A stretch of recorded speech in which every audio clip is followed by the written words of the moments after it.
Hi Shit, there. yeah. Hi. Hello. Can you hear me from the void? I hope you can. If you can't, well, sucks to suck. You probably weren't invited here anyways. But if you can, hi. It's your voice from the void. I'm sorry. You are probably wondering, why the fuck is he still hiding behind the curtain? Well, here's the thing, Dorothy. You didn't see the wizard before. You won't see him now. Anyways, we see that we have some new people. Hi, hello. I'm Crow. I'm the storyteller for tonight, and you are watching Neon Gore Chronicles, Mage the Ascension V5 hack. Now, for some of you who are probably wondering, what the hell is a Mage the Ascension or a V5 hack? You play Vampire the Masquerade, right? Yes, you probably have. If you haven't, well, great. Hello. Welcome to a ttrpg that is not Dungeon and Dragon. Anyways, Mage the Ascension is part of the World of Darkness. It's a very gritty, modern-day take on, well, mages, which is people who do magic in reality. And we play a recent hack of that version of that game. Neon Gore is set in the World of Darkness, which has a lot of very icky, sometimes violent, sometimes disturbing content. If you are not for that type of content, and you really don't like extreme themes, and also this is a live play, so anything can pop up. If you need to stop away, go ahead and step away. We'll be here. You can come back at any time. And lastly, just to let you know that the players are playing characters. They are not their characters. So please don't hold any bad decisions that they make. After all, who wants to play a goody two-shoes anyways? Now, where were we? Yes. Chapter 3 of this story. What the fuck did I call this thing again? The Chaser. Well, currently, we're in an apartment somewhere. I can't really see what is happening. I see someone sewing something? Someone on the couch and a woman twiddling her thumbs. She seems, well, not annoyed, but she seems concerned about something. I wonder what she's concerned about. I guess we have to find out, huh? We sit with Nick Savant, who, out of their normal regalia, their normal clothing that they usually put on to, well, direct the scene, kind of a little bit dressed more homely than usual. One of the couch is a Scott Travers who not only fought the law and the law definitely won, but also, the law decided to whoop their ass a couple of times.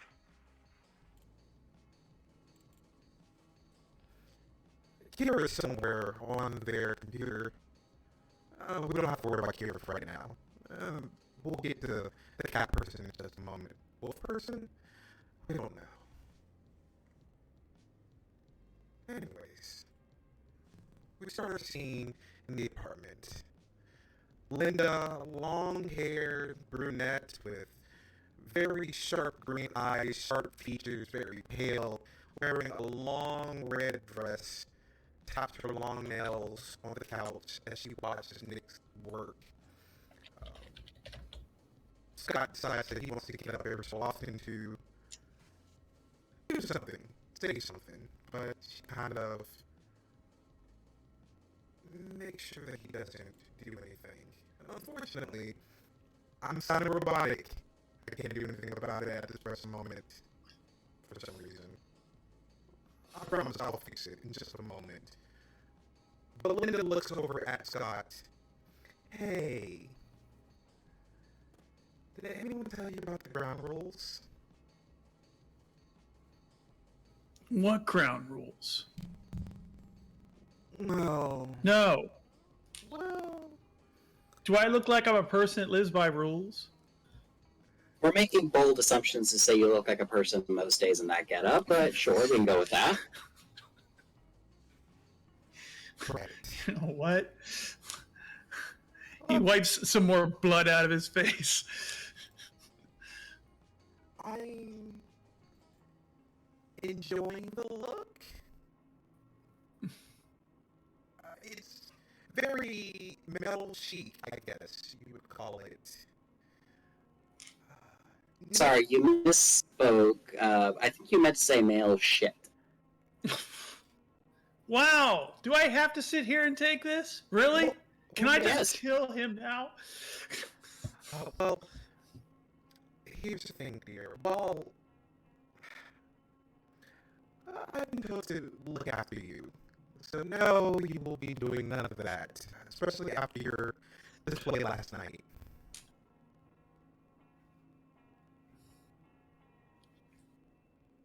I don't think I did anything wrong. You So, I mean, broke 2 bottles and decided to threaten 2 cops to a showdown the last time I checked. look, they threatened me first, okay? Self-defense. They asked you questions, and you decided to, let me look at the notes here. Oh yeah, you decided to break the bottles, threatening both of them if they asked any more questions. Ugh. Yeah, okay, maybe that happened. But they provoked me. They had it coming. Right. It was above board, you know, it was justified. And Linda kind of just turns to you next. Nikki, dear, can you give us the space for just a moment?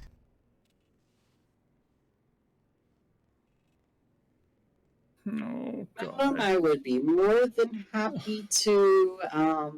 I just kindly ask that you not get any blood on the floor because I just moved in. Y'all can step away into my bedroom for a minute. Just a slight, aside.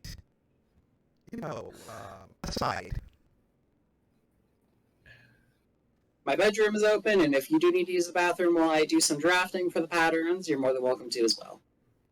Okay. Scott feels like he's going to get hurt again. If anybody wants, you can do wits and insight difficulty of 4. Okay.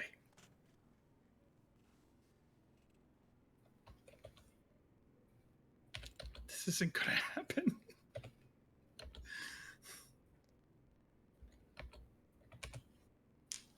Yeah, that's a failure. Yeah, that is definitely a Failure. failure.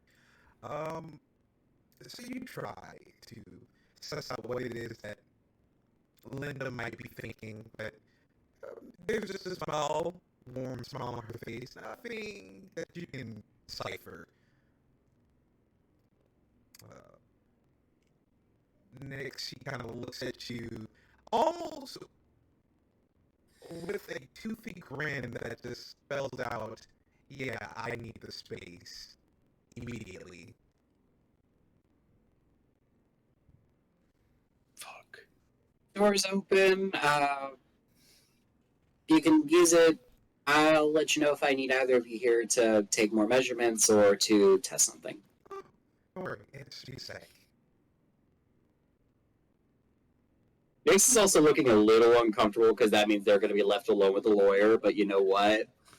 They've had to go with suits before, so they can tango with them if need be.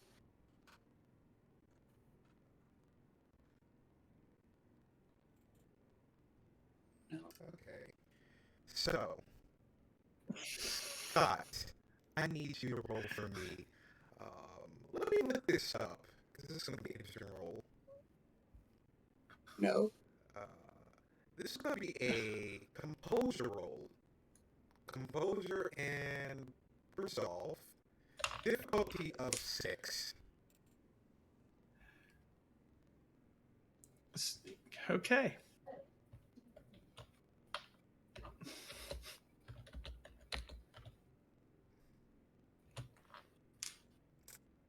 Huh.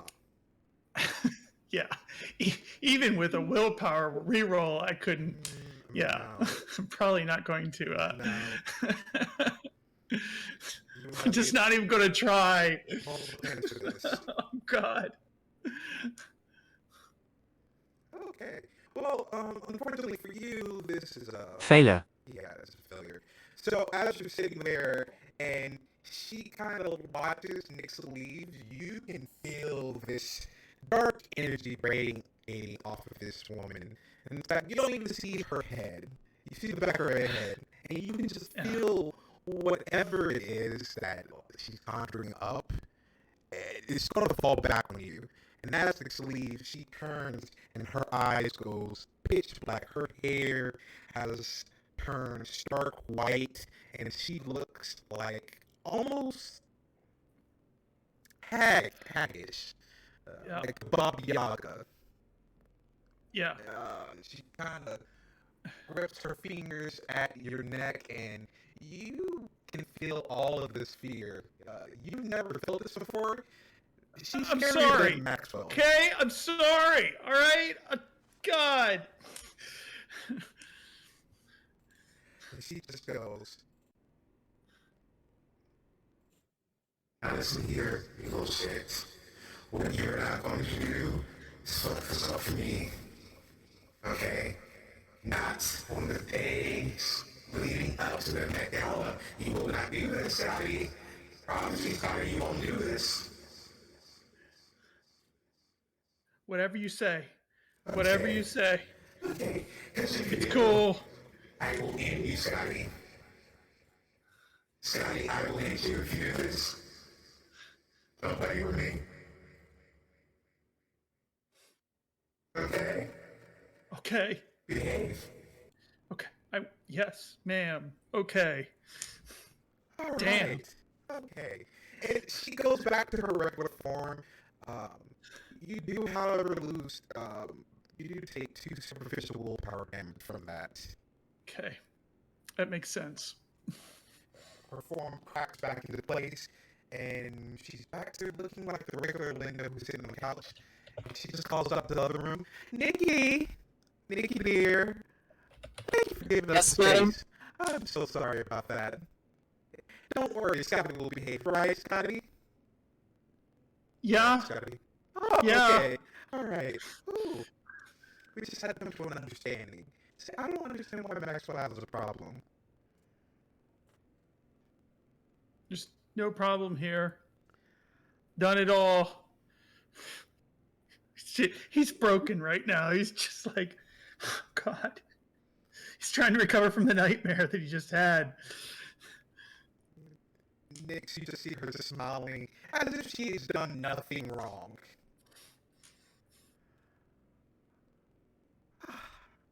I haven't let loose like that since, the war.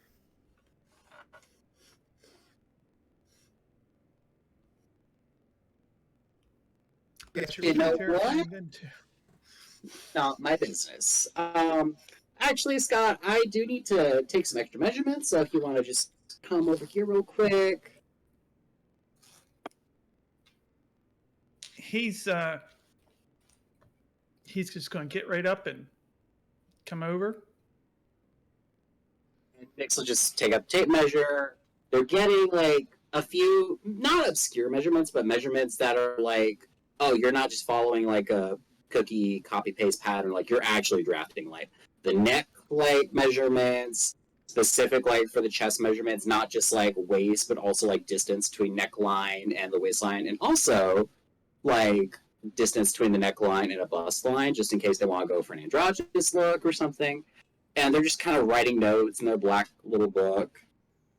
All right, so Scott, tell me what sort of things you're comfortable wearing, what you personally don't want to wear, and things that you are willing to experiment with. He looks at you with haunted eyes and says, whatever, you're the expert here. You just bap him on the head with the fan. That's not what I asked. Okay, Scott, how do I put this? you're a club owner, so you should know what is the number one thing for making sure that a performer or someone that's displaying something or someone that's working can do it at their 110% best. Leather and blood. And you see a figure raised from Linda who's looking at her phone. And you see it slowly a metal claw form around one of the fingers as she holds it up. And you just know instinctively that is not the right answer. Oh, God. All right. No comforts. If you have an employee of any sort that's not comfortable, they're not going to be at their best for work, productivity, or performance. And I will not put something on someone that they are uncomfortable wearing under any circumstances. So, I'm just going to ask you some questions while I do this. And they also, they've gotten a couple, pieces of fabric out to kind of, almost like paint swatches almost. And they've set out to the side. They have their notebook out. It looks like they've made, a little spreadsheet on there of, check marks and X's for, things and patterns and ideas and things. All right. And Sethridge, this is just a general inventory. I do this for people that I either don't know enough about their fashion sense or for people that I'm new with or people that may not be as high profile to have their preferences be made known very early on. Okay. All right, Scott. First one. Patterns. Yay or nay? Night. This is a Rorschach test. Yes or no? I'm You can say better in yes or- solids. We're gonna put that down as a maybe, and they just kind of put a question mark, Yeah. and it goes on. Yeah. They bring up everything from sequiny opalescence, and they even have one really small patch fabric that looks almost like a quasi carbon fiber thing going on, metallic sheen and all that. And they just keep taking measurements and writing it down. Linda looks up every so often, nods her head at the look, and then just gives Scott the sharpest of grins, as if to say that, if you don't answer these things correctly or take this seriously, I'm going to take you out back myself. You can just see it Oh my. every time the call comes up. He's just so haunted at this moment. He's out of his element, he's out of his depth, and he is completely being judged by a nightmare hag, and he just cannot possibly look any more uncomfortable right now in this moment. Well, seeing as I have you here, here's some things that we have to change and adjust. Starting with your posture. You should stand up straight here. What about my posture? My posture's fine. Your posture says a lot about you as a person.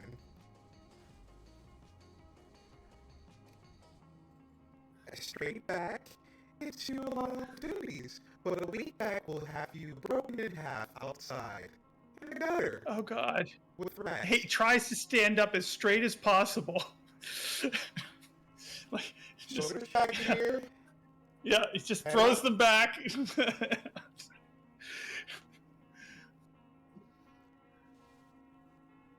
Nyx is just kind of looking, and they have a face between somewhere almost macabre, impressed at how whipped into shape Scott's also gotten, but also somewhat concerned. Well, form is perfect, but you look as still as a statue. Loosen up here. Miss Etheridge, Scott, this may seem an out of the blue question, and I'm sure that this will also be a question that you'll consult with makeup artists and things like that, but how open are y'all to body paint?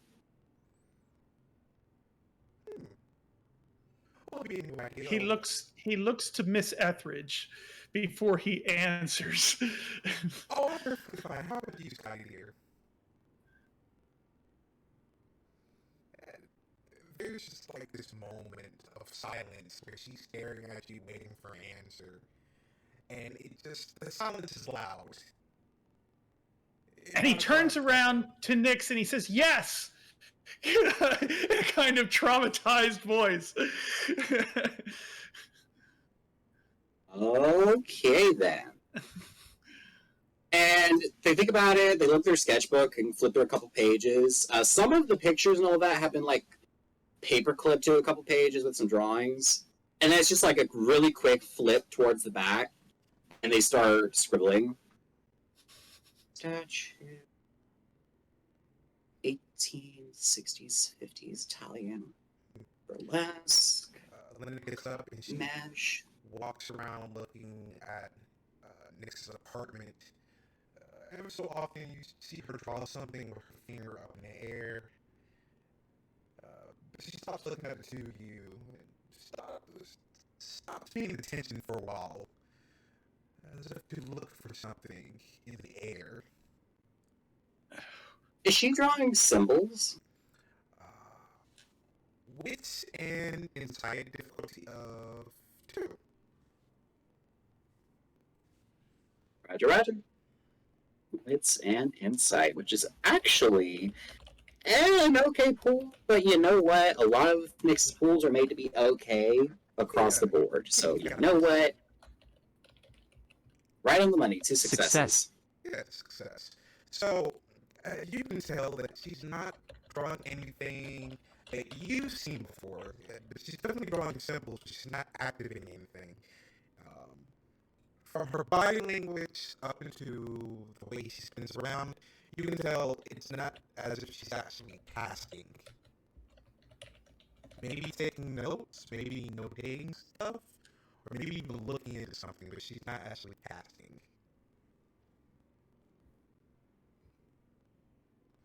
Nyx just kind of like keeps a note of that, but just keeps sketching. Nikki dear. All right. I think I have a baseline idea I want to run by y'all. His eyes get wide.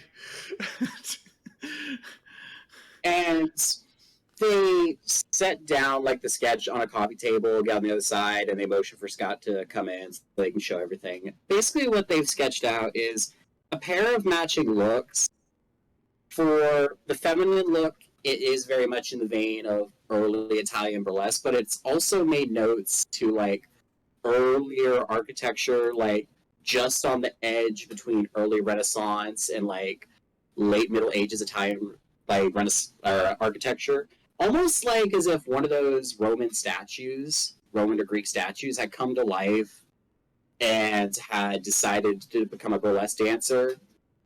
And there's notes saying like where certain light strings would go, and in like the margins it's like glow, and then beneath that it's like question mark silver, bronze, or gold. The masculine version follows the same way. It takes a bit of a different spin because it has more cracks in it. And it looks as though it's still a statue, you know? It's still a statue that followed the same storyline. They suffered a little bit more wear and tear. But it's also a lot bit more revealing. And it looks like there are some pieces of clothing that simulate like they're in the process of falling off to show off skin underneath.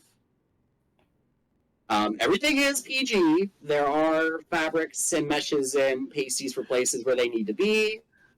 But both of them, it's very much a burlesque, very much show the skin you're in, and both of them have both the concepts of like light as well as those statues. And it just kind of they look happy. They look to Scott. You know, for once, he actually gave me a good idea. He tries to smile. He's a bit, again, the terror is still present, and it's like, oh good, hopefully this will look all right. It looks wonderful, Nick. Right? And he looks too. What you have planned. And she even just put the finger up to like Scott's lips to basically just please shut up. Right, he's gonna shut up then. It's just like, he's trying so hard not to cross any lines right now. That's his whole thing, though, so it's really difficult. Looks amazing, dear. I can't wait to see the finished product when it's going to be ready. Anyways, well, she looks at Scott. I heard that the two of you have some business that you have to discuss, so I will be leaving out of here. Scotty, dear, Maxwell and I will be here to pick you up in an hour or two, 3 hours. We have some things we have to discuss at an event. Okay. Okay. Behave yourself. Yeah. Alright. And Nick here, if this one decides to act up, you can just call me. She hands you a business card. Okay. They pocket it, but they're like all smiles. I am honored to get to work with you. If you at any point want any edits to be made or want to talk about a different approach or anything that much, you obviously know where I am. I'm going to guess, given your status, you're more than capable of having my number, but here, take this anyway. And they hand them their own card, just in case. All right. I am open anytime I'm not working on, and they kind of nod to Scott, our business. And I cannot wait to see how beautiful we can make y'all. Excellent. And she leans over to Scott. All right, you behave now, or I will end you in everything that you love. Okay? All right, Susan. All right, Susan here. Mwah, mwah. She just gives like fake kisses on both of the cheeks, and she walks out. He's trying really hard right now just to keep himself together.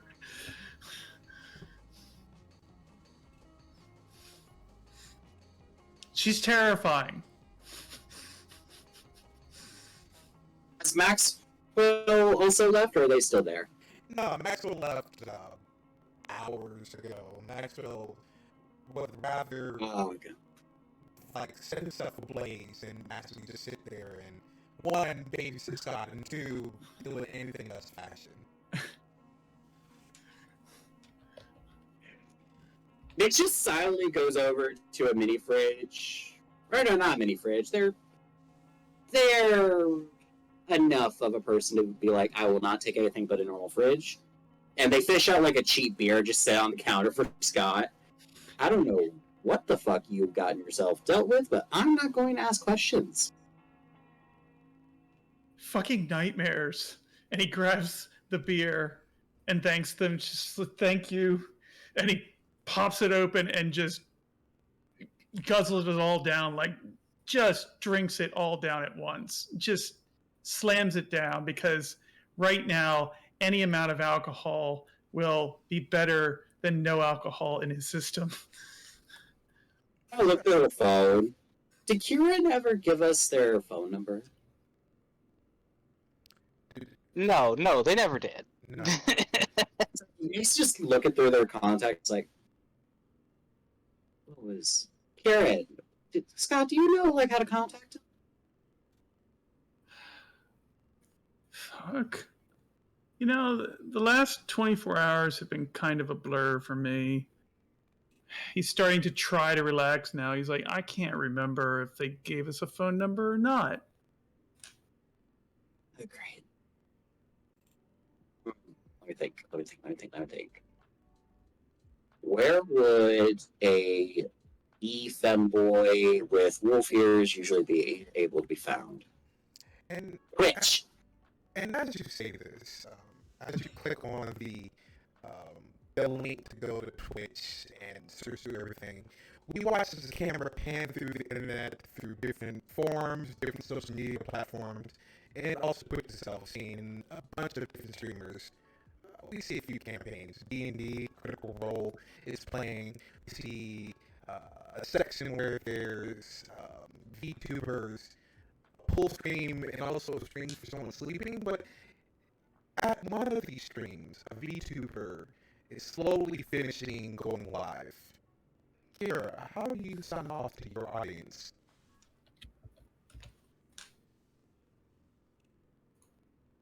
You know, they're still new enough to it that they don't really have a real sound off to it, so it's just kind of something like, Hey guys, I guess today we are going to be playing some shenanigans in Dead by Daylight. You guys know me, I like to play the Doctor, and we're gonna have some fun.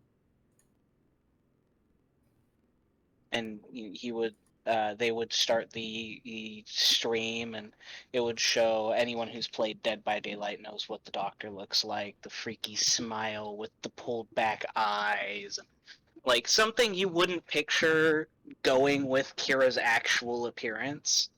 As you do this, all of a sudden you just hear, Oh, yes, Daddy. just randomly, you just hear a bunch of, Oh, yes, Daddy. your alerts keep going off. You're seeing the same donator. They've been going at it for about 30 minutes. And it's the same alert over and over and over again, just about everything. You talk about your favorite artist. Oh, yes, Daddy. You talk about like your favorite character to play. Oh, yes, Daddy. You even talk about like, what is his name? Soldier 76, and how you were surprised about how that's going. Oh, yes, Daddy. Just over and over again.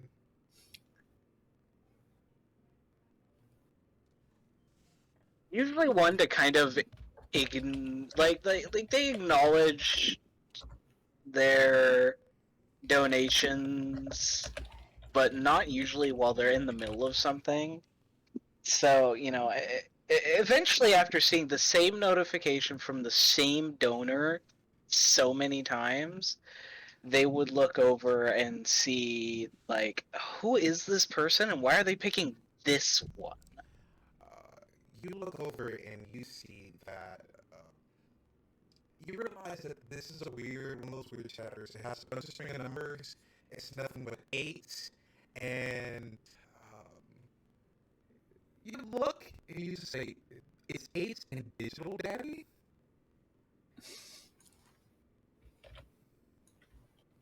Thank you for the money, I guess. And they they would definitely acknowledge that they've been donating, and they would you please stop with the same sound going off in my ear? Like, please pick a different one. And at this point, Kira's spent enough money on their VTuber out. Like, it tracks them as they move, so they can see their hands moving and stuff like that. And facial expressions. It's actually, weirdly good compared to a lot of the other ones. Okay. I need you to do me a favor while you're streaming. I need you to roll for me wits and technology, difficulty of 3. As you're doing the stream. In the other room, you can hear some other things happening, but something weird about the stream. It's on the tip of your tongue. I keep forgetting my keyboard. It's been a day. Okay, I think you got, not so much. You're close. Go ahead, try it one more time, Tim. Roll those dice. Did I forget? I forgot to put the space. It's been a day. Success. We had 2 mass outages today at work, so yeah, brain is a little loopy. So, it's a success. You realize... I mean, they are pretty good with their technology. They are. In fact, they're intuitive with their technology, to the point that they've noticed that there's been like a few pixel changes to the avatar. The avatar looks a little bit too realistic. It moved from being anime and slowly hitting that uncanny valley look. But it's slow. It's a slow change. And it's like changing as they're streaming. As they're streaming. They would finish their match and then be like, "Hey guys, sorry, I partied a little too hard the other day. Still got a little bit of a hangover going on. I'm gonna call it a little early. I gotta go deal with my brother. And as you say that, you see the regular goodbyes, things of that nature. Um, 888888888. Stream Daddy, on the other hand, doesn't send an alert. All they send is an X, and then they're gone.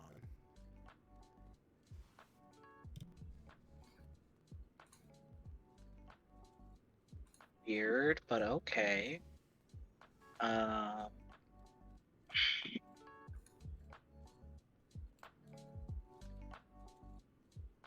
They're gonna do a little bit of research on this person. They're gonna definitely see, like, are they one of their actual subscribers to their Twitch channel? Like, are they following them? Are they someone that they regularly donate, or is this a new thing? Or, like, they're gonna do a little bit of research to see, like, who this random person is. Intelligence and tech. Difficulty of 5. Oh, if I put it in the right channel.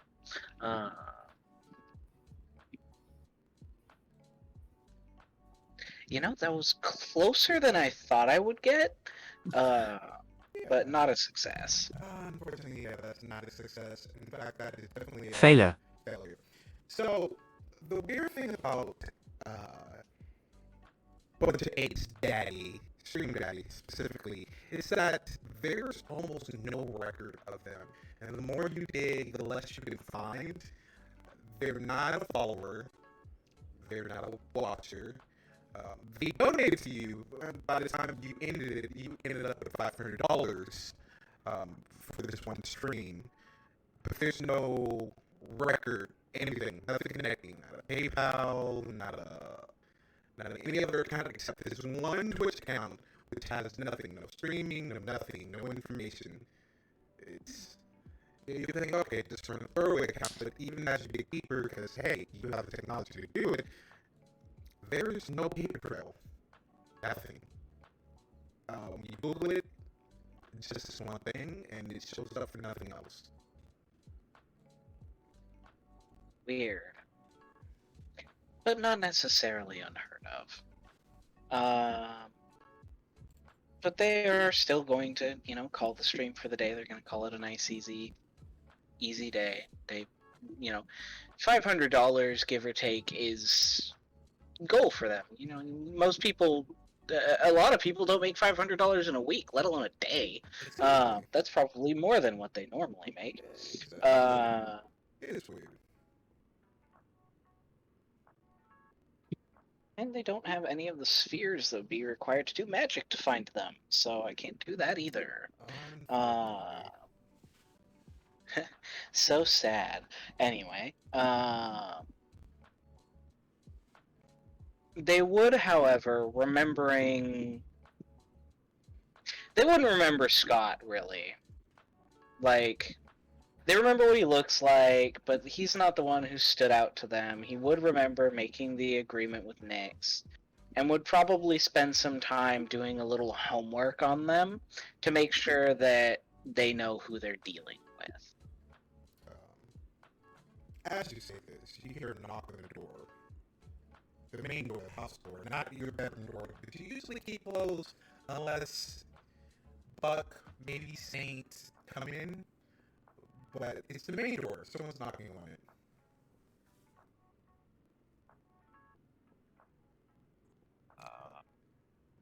And they, stand up from their computer and they take some time to make sure they're appropriately dressed. No short shorts and crop tops, nothing like that. T-shirt and blue jeans. The blue jeans take an extra minute or two to put on for reasons. And they would go answer the door. You go to the door and answer it, and you just see a package on the porch addressed to you. Box.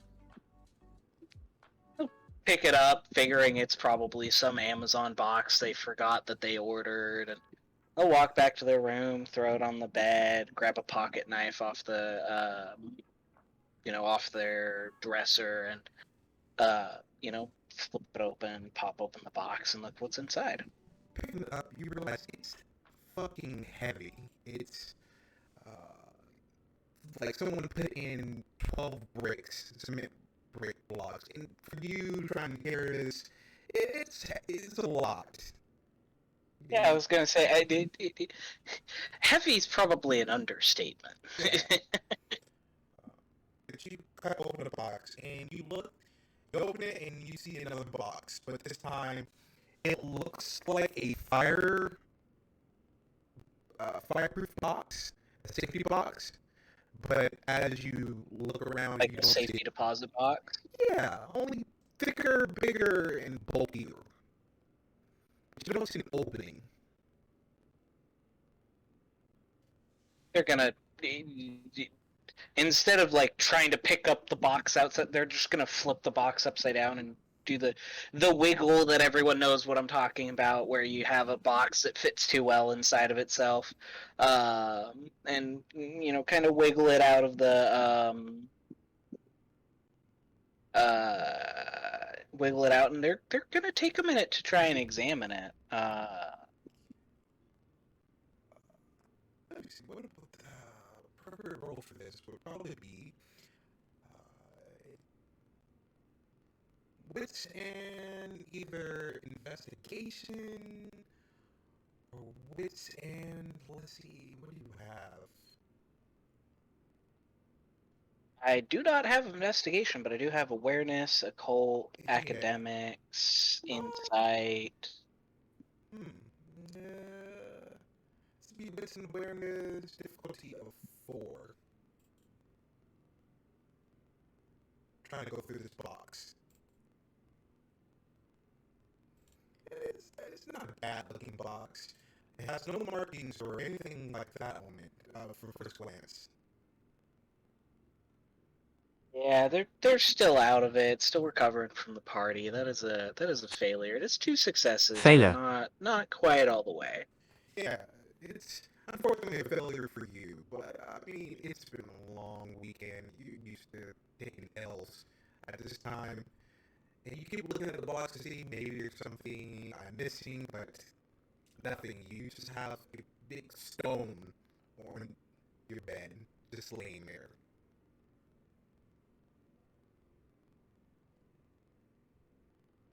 What time of day is it roughly? Like noon, give or take? Yes. Maybe a little afternoon.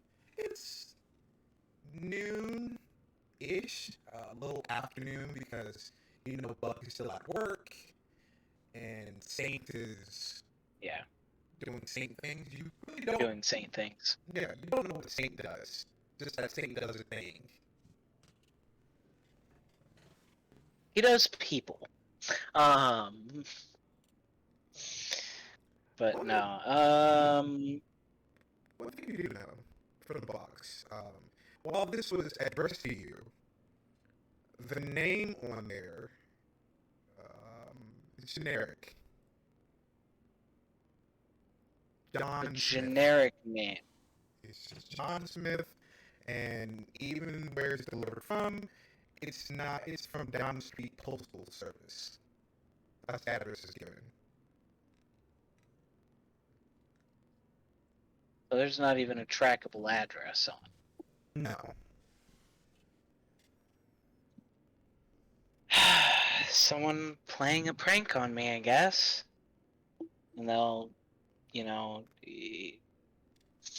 probably leave it on their bed, not thinking about it, and they'll go back to trying to look up what they can find on this Nick Savant name they kept hearing. They kind of threw their name around like it had a little bit of weight. Well, let me see.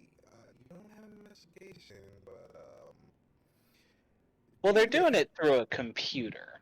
computer. They'd basically just be kind of like Google searching the name, seeing what comes up, maybe delving a little bit deeper, seeing if they can find like a Facebook or an Instagram. Most designers have an Instagram. I'm sure they have one. Yeah. This would be intelligence and technology. Let's see. This should be a difficulty of. Let me check a few things real quick. Good. This is it. It'd be a difficulty of 2.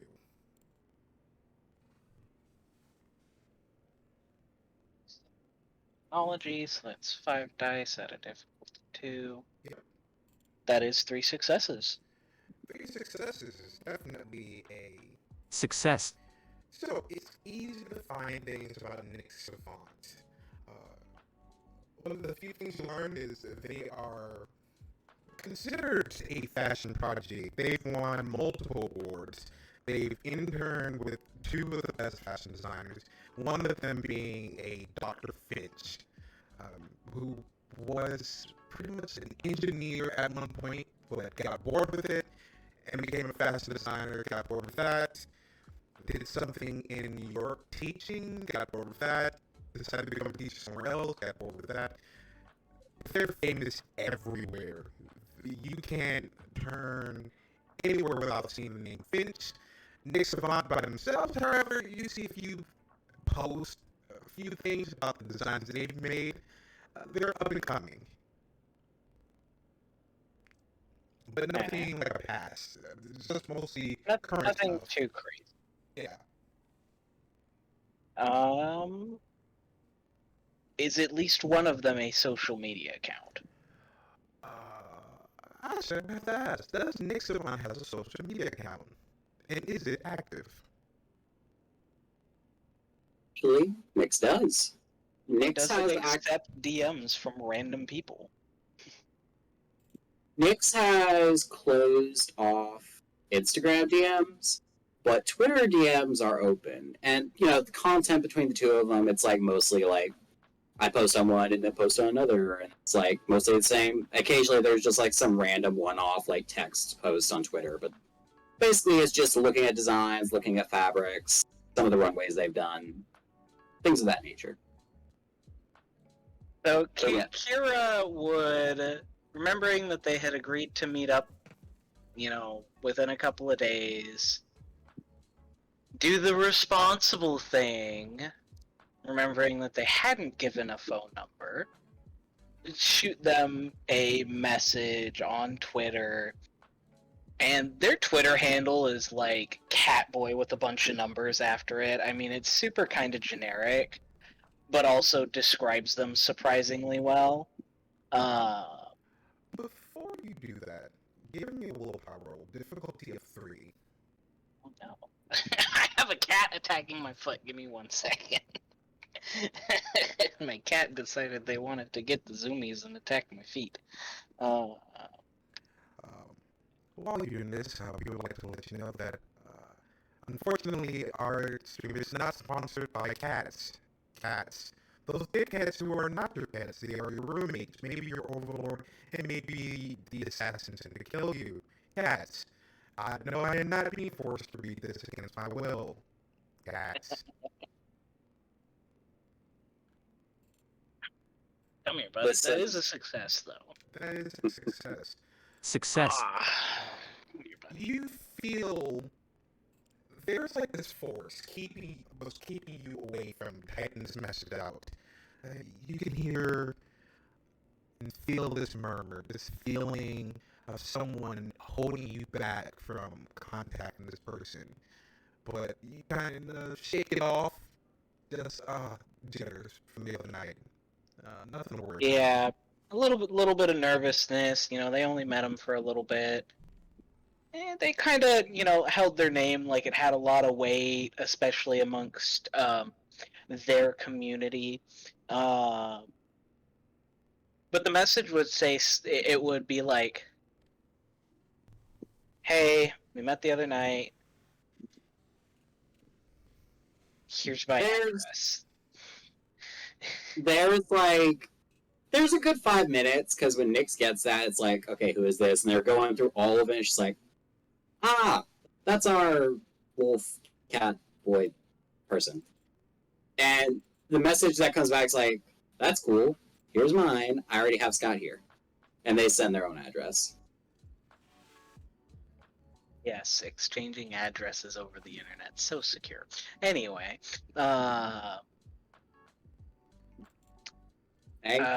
they would say, they would respond with probably a GIF of someone like doing the thumbs up. And they a caption on it, underneath it that says, I'll be there in a couple of hours. I gotta shower and all that shit still. It's an immediate, don't worry about it.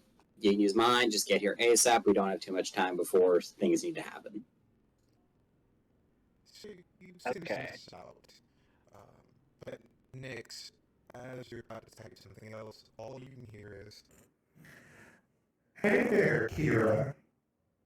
Come on, Kira. Now you shouldn't be mixing yourself up with these people, right? You know better.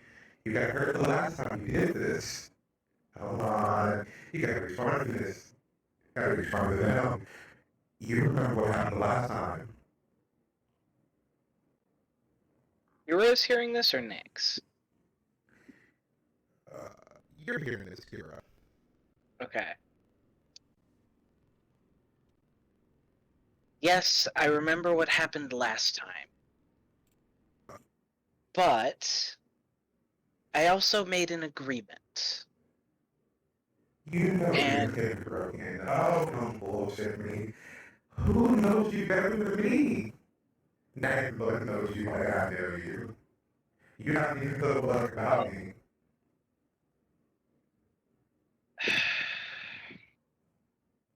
That is a conversation that I don't want to have. Oh, we had such fun together, and I almost came out. It was pretty, exciting, wasn't it? But you are also a vindictive, angry son of a bitch. Oh, wow. And here I thought we were besties. The bestest of besties. And here you go and just talk shit about your best friend. I hate you so much. You are a voice in my head. You know I should be going to a psychiatrist. Oh, Kira, baby, you know that I am not just a voice in your head. You know that I am. And we cut over to back to Nyx in their apartment. Nyx, you could knock on the door. Who is it? You hear another knock.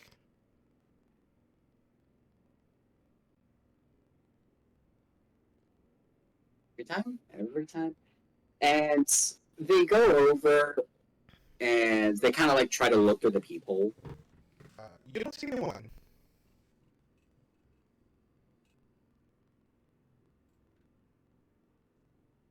There's no one there. Scott comes up behind and says, "Are you gonna open it?" Hey Scott, can you do me a favor? In my bedroom, there's it looks like it's just random netting, like a very, very pale blue, almost pastel, like, it almost looks like a sleep mask made out of netting. Can you go grab that for me? He's going to do that. As he's about to do this, I need you both to roll for me. Dex and Athletics difficulty of 4.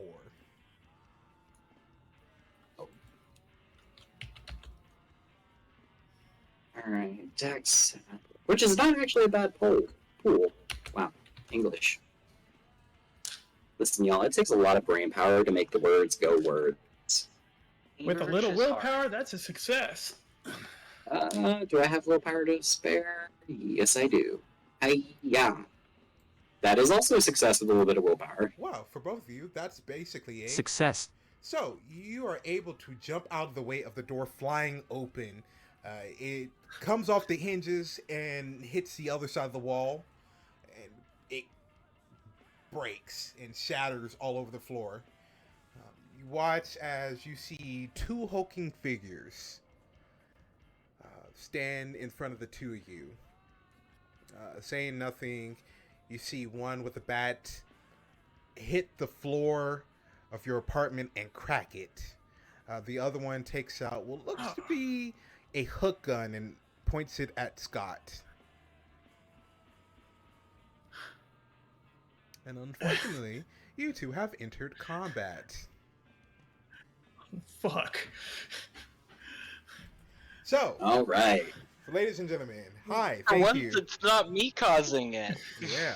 Ladies and gentlemen, thank you for stopping by for our stream. This is the combat section of tonight.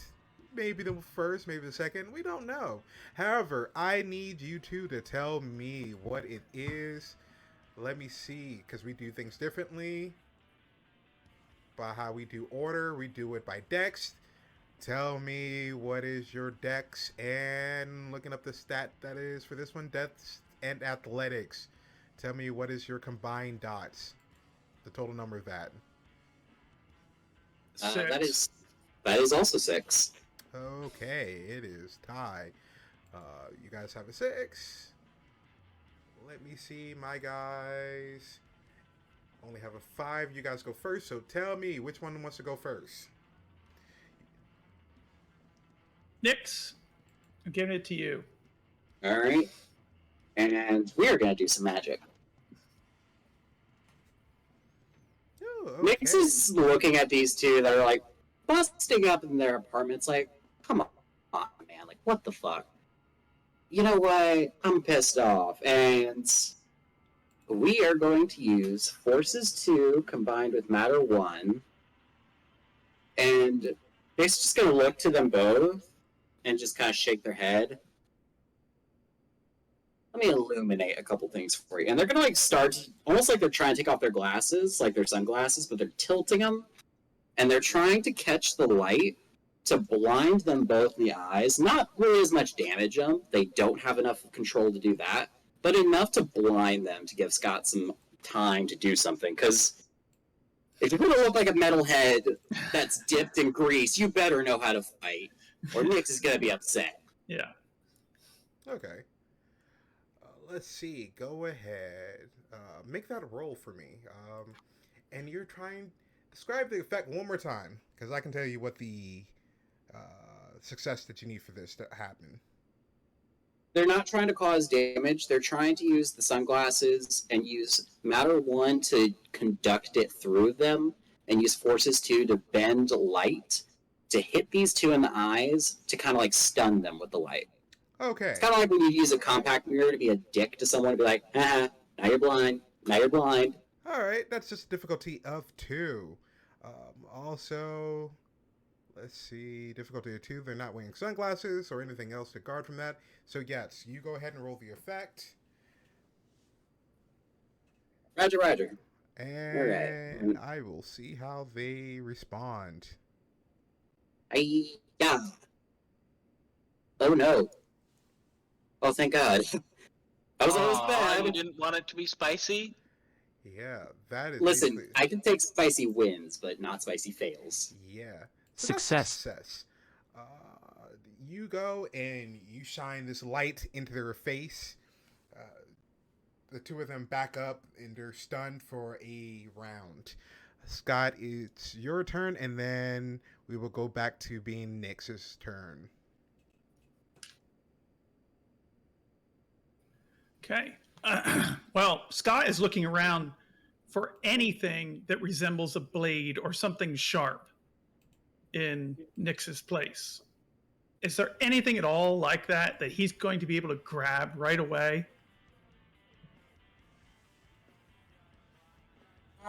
I mean, given how the apartment is, I mean, there's a kitchen with kitchen knives. Oh yeah, those will work. he's grabbing. He would normally be grabbing for weapons that he has, but he didn't exactly come here with weapons. So he's he's going to be grabbing those, and he's going to be basically he's going to cut them up as much as he can. So he's going to go right at them with these kitchen knives.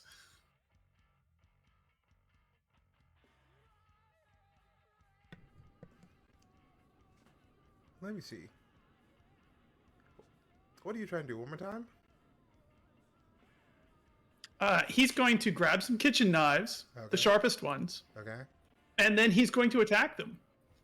All right. Throwing them, stabbing them. Where would describe to me what we're doing with these knives? Oh no! He's getting up close. Getting up close? He's getting up close. He's going to gut them if he can. Like he's going straight for the abdomen. He's going to disembowel these guys if he can. Let me see. Oh, okay. Dex and melee, and then Yes. which one are you attacking? The one with the hook gun, or one with the which gun are we hitting? The hook gun guy's aiming at me, Yes. so he's getting it first, and He yeah. was until Nyx kind of stunned the two of them with Right. magic. Yeah. Well, he aimed at Scott first, so he just happens to be the first target because he seems to be calling him out. So those kitchen knives are going to go to work on this guy's stomach. So yeah, Dex and melee, and then they're stunned. So yeah, we'll just see how much damage they take from this. Excellent.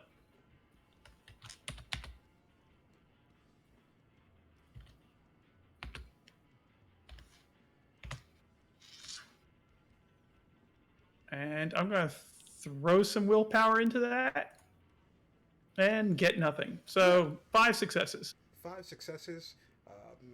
Anyways, because they're stunned, this would be an Success. automatic success. Yeah.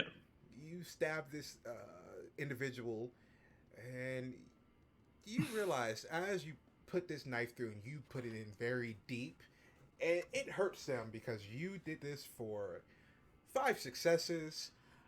For some reason, they're not going down. Okay. You dig in, and you think you can see metal.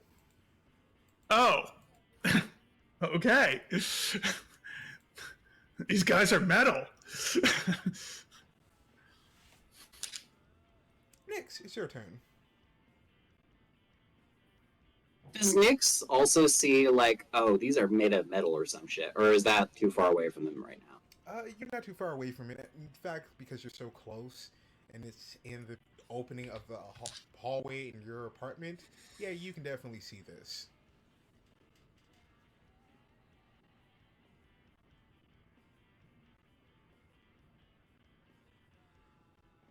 So yeah, Metal. metal. And there's like a split second where Nyx is just like considering it. I know. And they reach over to grab the beer bottle that they took from Scott, or that they gave to Scott, and they kind of look to the window and start backing up, trying to find the perfect angle. I just need one beam, just one, and they're going to use, again, magic, because, mages do be a little squishy. Yeah. They're going to use Forces 2, Matter 1. It's in the same principle of bending light, but for this one, they don't want to do it just for scatter right into the eyes. They're making a targeted shot of light to one of their like knees, to the one that Scott isn't dealing with.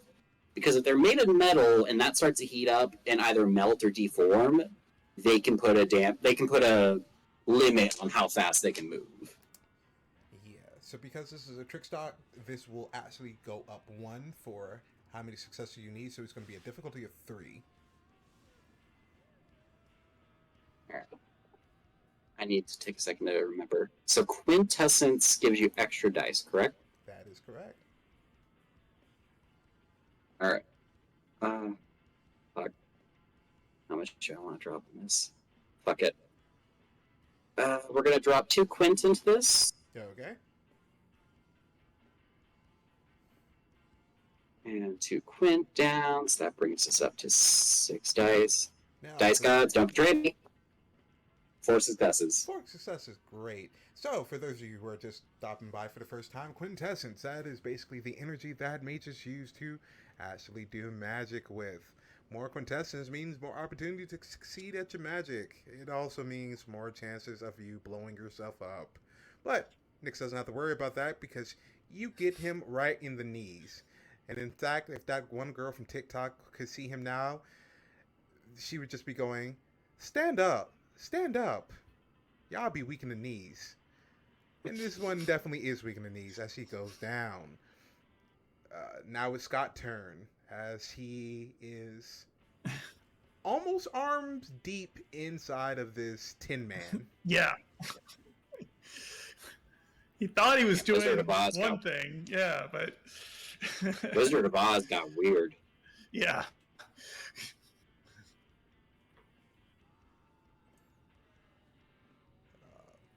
So, Is he able to do something again here?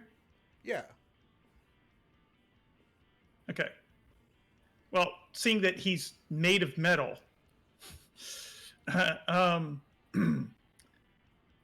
he's gonna try to back up because he's now feeling like he's dealing with like some kind of fleshy Terminator type thing, and so he's gonna need to break this thing in another way because kitchen knives aren't going to do it. So now he's looking for something else, like, I don't know, a blunt object like a bat or something, to be able to start beating it with, because Like the bat that the other one dropped from going down. right, exactly, yeah. So he's going to grab that and reach down and grab that and just start swinging and wailing away on this metal creature, on this metal man. So Okay. yeah, that's going to be what he's going to do. Yeah, so for this, there's actually going to be difficulty for this. This will be melee and dex, difficulty of 4. Can do that.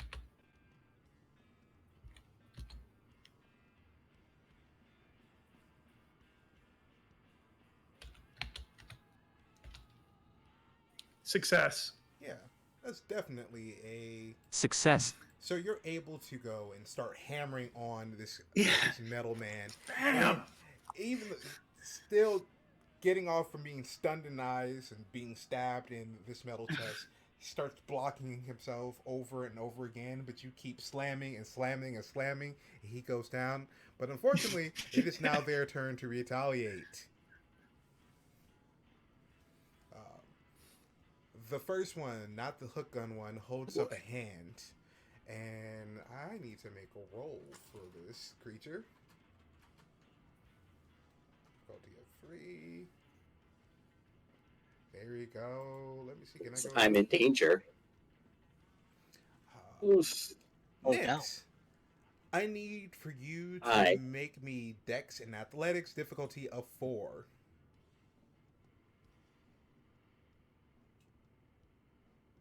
Dex and athletics difficulty 4. Yeah, you got it. Question: Mm-hmm. Is this a magical base attack? It is a magical base attack.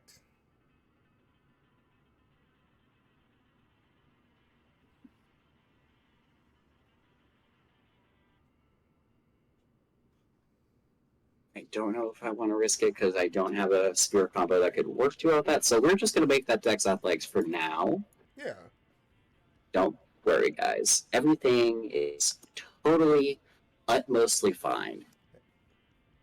Never mind. That's a failure by 1. That is a Or failure by 3 successes. Yeah, that's definitely a failure. Failure. As you try to dodge out of the way, you see that the fingers are the first thing to start vibrating, and then you feel a wave of heat, and you feel your chest is the first thing to get hit with this wave of heat, followed by the rest of your body, and you take 1 lethal damage of heat as you feel this burn stretch across your chest and arm. Time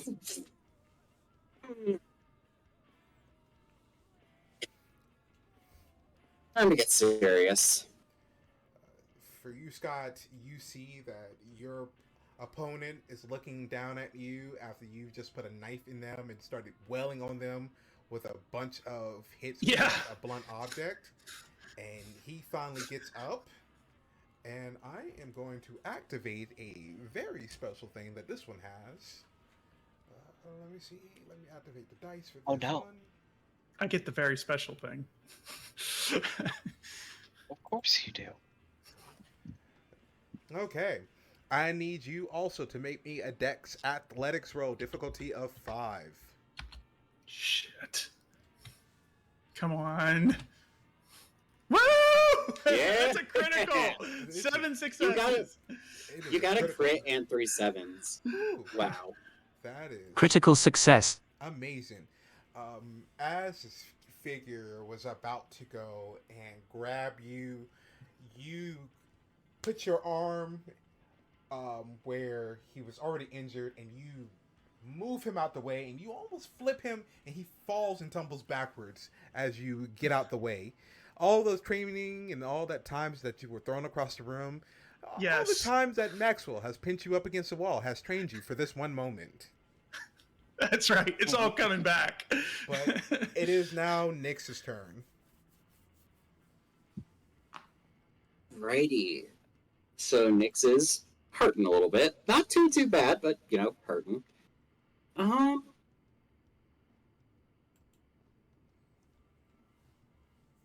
I know what to do.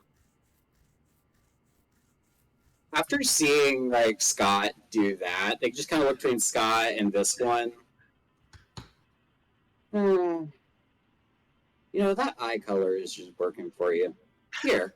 And they're going to not grab a beer bottle, but they've kind of backed up with Scott because, 2 and 2 together always better.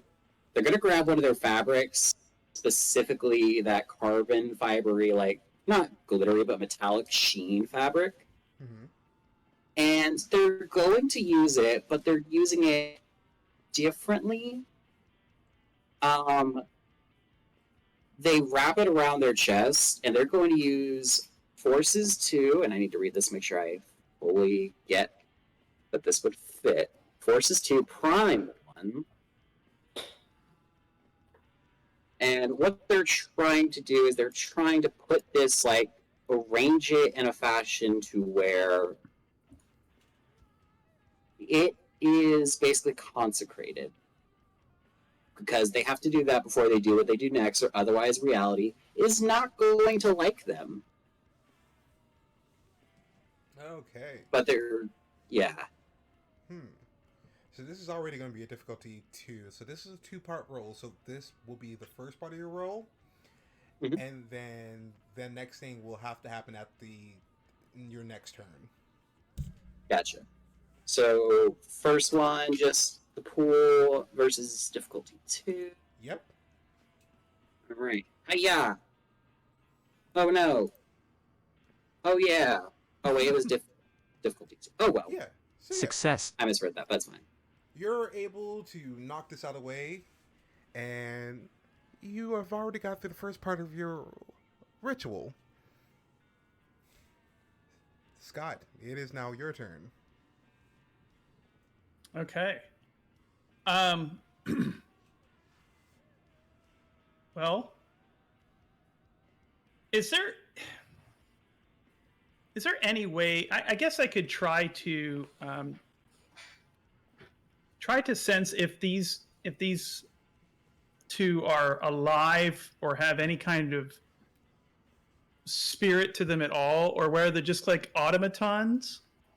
And I guess I'll use a combination of spirit and life to kind of sense that.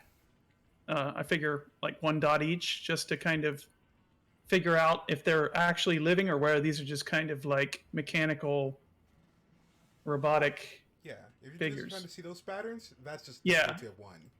Okay. Because you're not trying to manipulate, or you're not trying to create, or even twist. That's just 1. You're just seeing it. Yeah. I just want to see if it's there, right? Before I actually try to do anything more with it. So go with 5. You said difficulty 1. Yep. Yeah, so he definitely can see everything. Yeah. Critical success. Open books to him. The camera watches as Scott's eyes glow.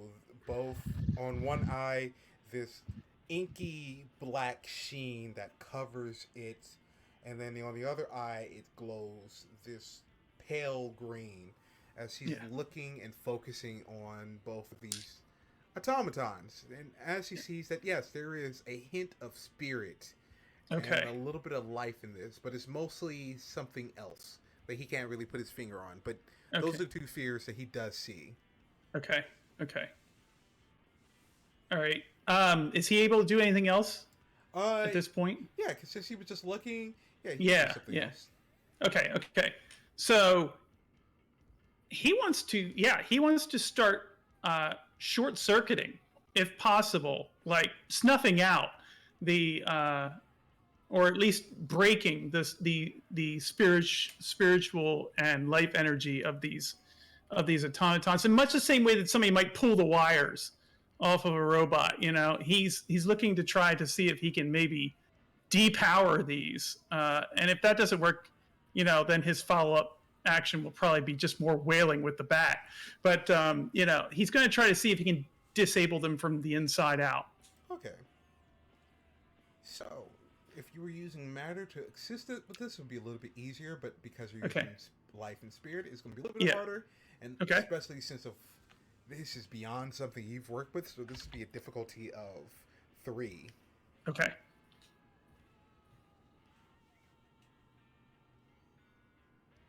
Actually, no. Difficulty of... Let me see how many spheres you have. Can you do this? Yes, yeah, difficulty so I have, of 3. Okay. All right, so let's see here. It's going to work. I figure 1 dot of each or 2 dots of each of these? This would definitely be 2 dots of each. Okay. All right, so... I think I'm doing this right. And difficulty of 3? Yep. Okay. There we go. I got crits for days now. Critical success. That's 7 successes. Yeah. This is no problem for you. You were able to do this instantly. You go and grab at the heart, whatever you can call the heart beating of this thing, and you rip it out. That's right. It disconnects and it falls to its knees, kind of like the other creature, and it stops. The other one looks towards that one and does a wail, and let's see. A god. Actually,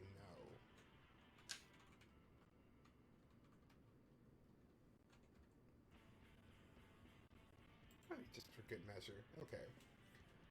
I need from the both of you to make me a willpower roll. Okay. Just a straight willpower roll. There is no difficulty for this. Okay. 2 successes. Okay. 2 successes. 2 successes. My crits have left me. Okay, so you two are able to block out 2 of these things. You are hit with 8 paradox as this thing screams. Actually, no, you're hit with 6 paradox as this thing screams and falls to the floor and crumbles. Scott, with your eyes up, you see that whatever this essence was of life and spirit dissipates and flies out of the apartment. Yeah!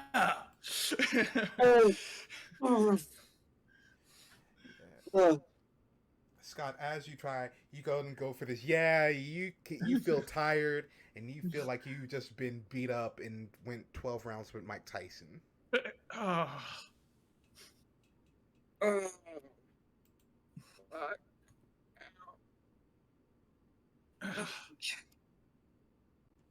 was fun. Yeah. We won.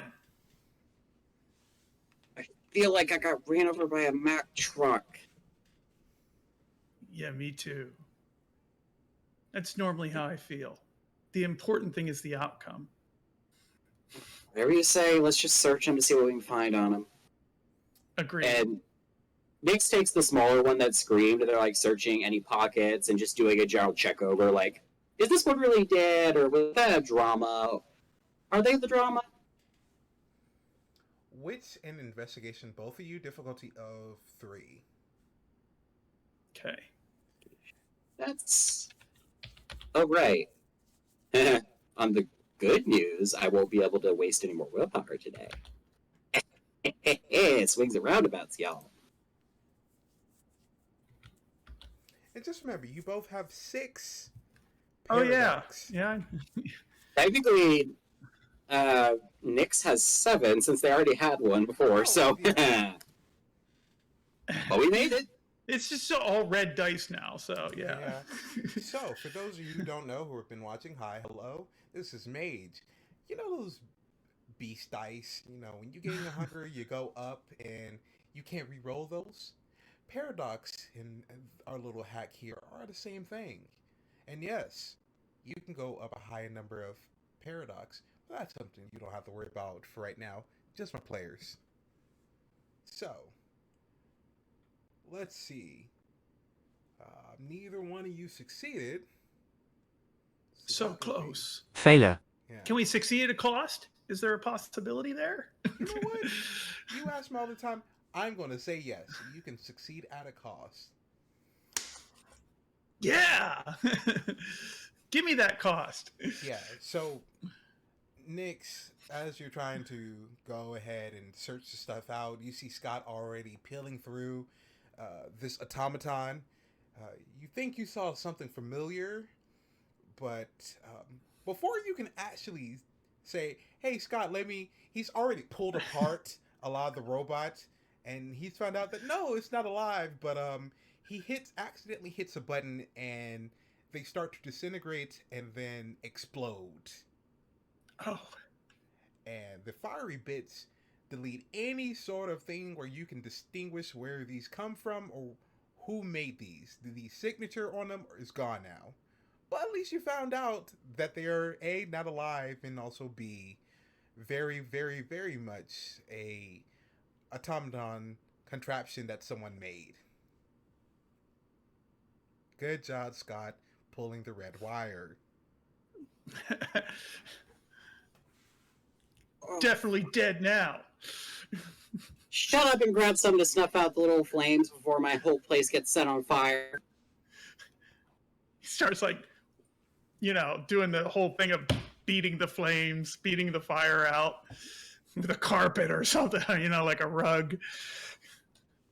Yeah. Nyx is grabbing a dish towel doing the same. Yeah, you're able to beat it out. You know what? Just for shits and giggles, give me, because the two of you are trying to do this, both of you roll for me Dex and Athletics with these dish towels, difficulty of 2, to see how good you guys are at putting it out. Difficulty 2? 2. Okay, 2. Okay. I was about to... Oh, go ahead. Scott's had plenty of experience with fire, so he's good at putting it out, too.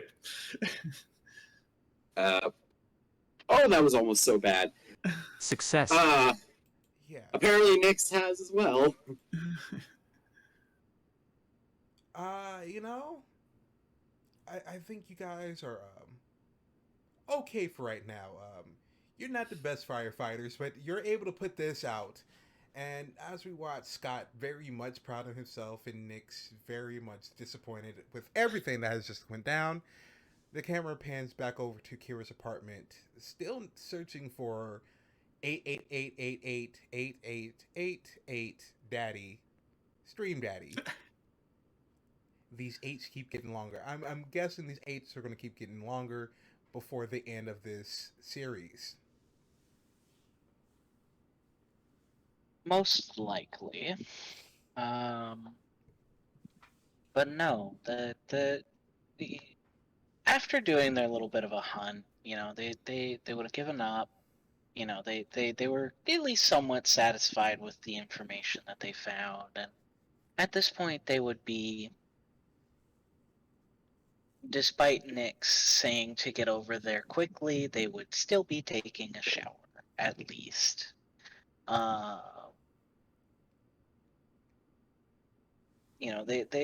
They would have stopped searching for more on that later.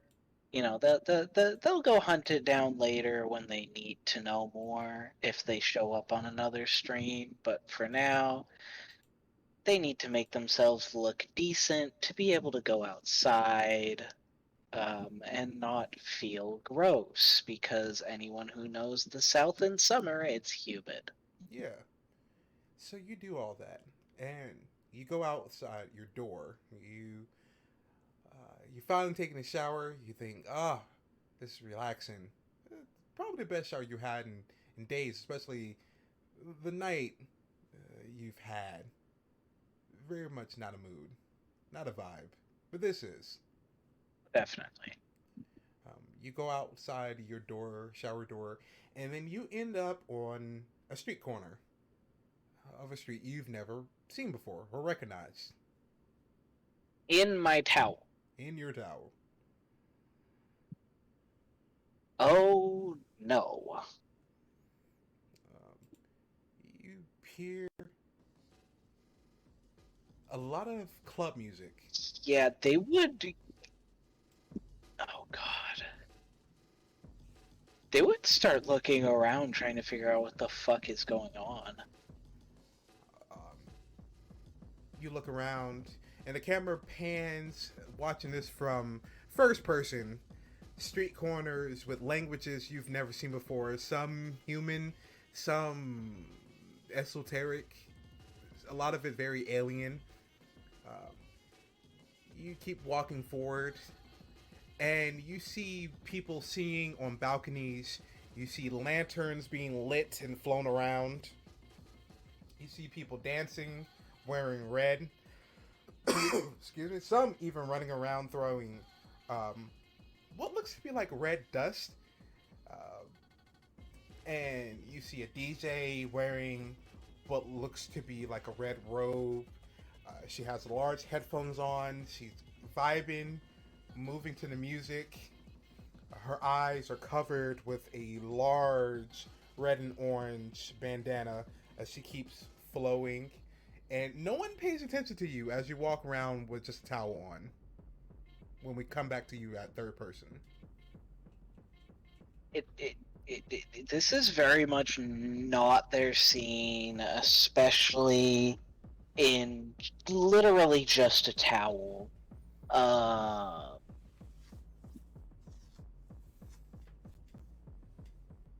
And the club music is not doing wonders for their mood. It's very much, pretty much instantly bringing them back to the other night, where they don't quite remember everything, but they know bad stuff happened. They've kind of already tried to file it away in the brain box to deal with later with a therapist. And they're looking around thinking they have somehow still tripping on drugs, and very much have found themselves in a Chinese New Year sort of celebration, because that's the vibes it's given off to them. Yeah, your eidetic memory kind of flashes as you remember this exact vision. Just it was on a different part of the street corner. This one, instead of seeing more of the Chinese and Japanese aesthetics on the other two street corners, this is more a mixture of Indian and Moroccan.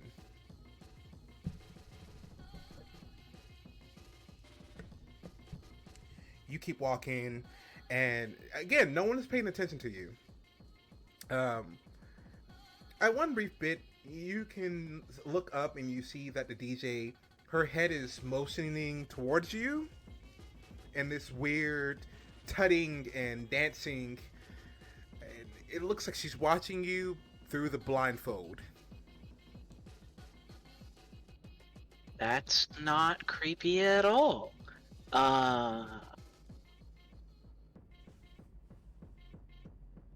They're looking for a way out. I mean, as much as like their curiosity is kind of piqued by like the apparently blind DJ, but their brain is just like, I need to get home, I need to put on clothes. You know, they're still very much in the like, this is not okay to be outside naked. As you are thinking this, she kind of points and motions her hands for you to come forward. And then in the back of your head, all you hear is, "You're not looking. You're not finding. You're not seeking. You're not believing enough. You should believe. Walk forward, not backwards." Leave what? Why is there another voice in my head, and why is it different? Stop! I am not a voice in your head, but I am a voice in your head. I am the wind, but not the wind. I'm the sky, but not sky. The water that you drink, but not the water that you can perceive. I am everything and nothing. You are everything and nothing. Building blocks. We are all building blocks in this strange, strange world. Can't you hear it? Can't you see it? You have to believe Why it. do you remind me of Master Oogway from Kung Fu Panda? While they're doing this, they are kind of like, without realizing it, approaching the stage.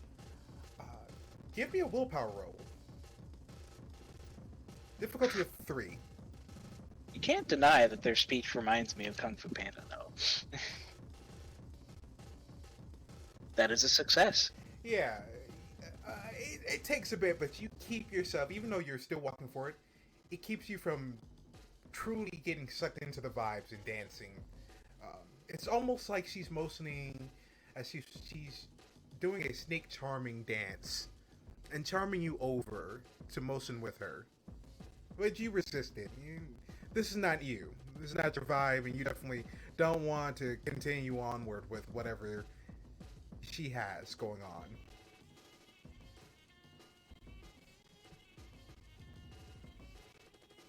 I think curiosity would have them at this point, and though they're not supernaturally charmed, they would still slowly, because they're not really seeing anything else, another way out. No one else seems to really even be acknowledging their existence, other than, you know, maybe the occasional part so they can go where they're trying to go. So they would still probably approach the DJ, but not under the effect that they're expecting them to be. As you get closer, you realize where there was one, there's now 3. And they start shifting around. All of them wearing the same colors, but different hues of reds and yellows and oranges. And they shift around back and forth. "Hi, hello, how are you? How are you doing? This is a journey for you, isn't it? First time? Better not have security catch you. If they catch you, they'll send you back. But this time, if they send you back, you won't remember anything. You're missing a stone. Where is it? Why aren't you wearing one? Why are you in a towel?" That was a lot of questions at once. What stone are you talking about? And I just stepped out of the shower.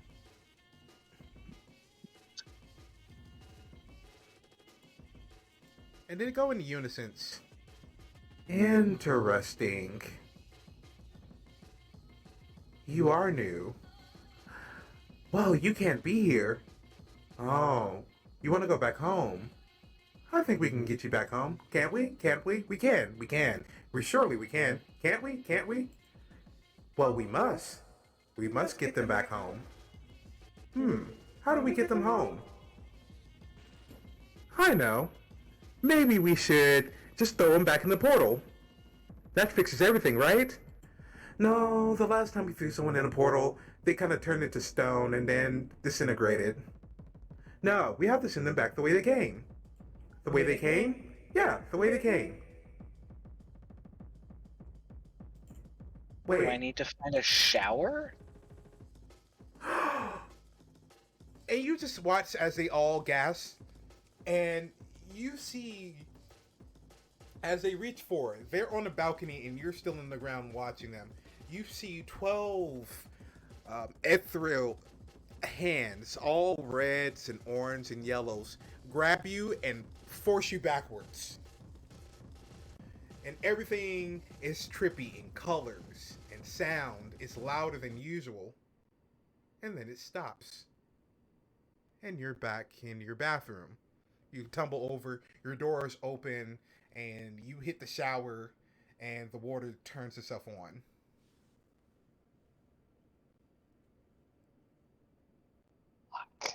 Oh, You hear a pair what of the hell keys, was that? and someone open the door. Hey, Kara. Kara. You here? Is it Buck or Saint? It's Buck. Yes, I'm home. You know me, I don't go out and do things. He goes and walks in. Whoa, in the towel. What are you doing there? Why are you, I was taking a shower. And you fell backwards? No, kind of. I don't know. I think I'm still got some of that drug in my system. Ooh. Coming down from a high? Yeah, I know that feeling. I don't know. I saw another club and some freaky DJ, and they were talking about a stone. It's all still kind of fuzzy. I gotta process it. Yeah, I don't understand any of your main shit, so, that's all on you.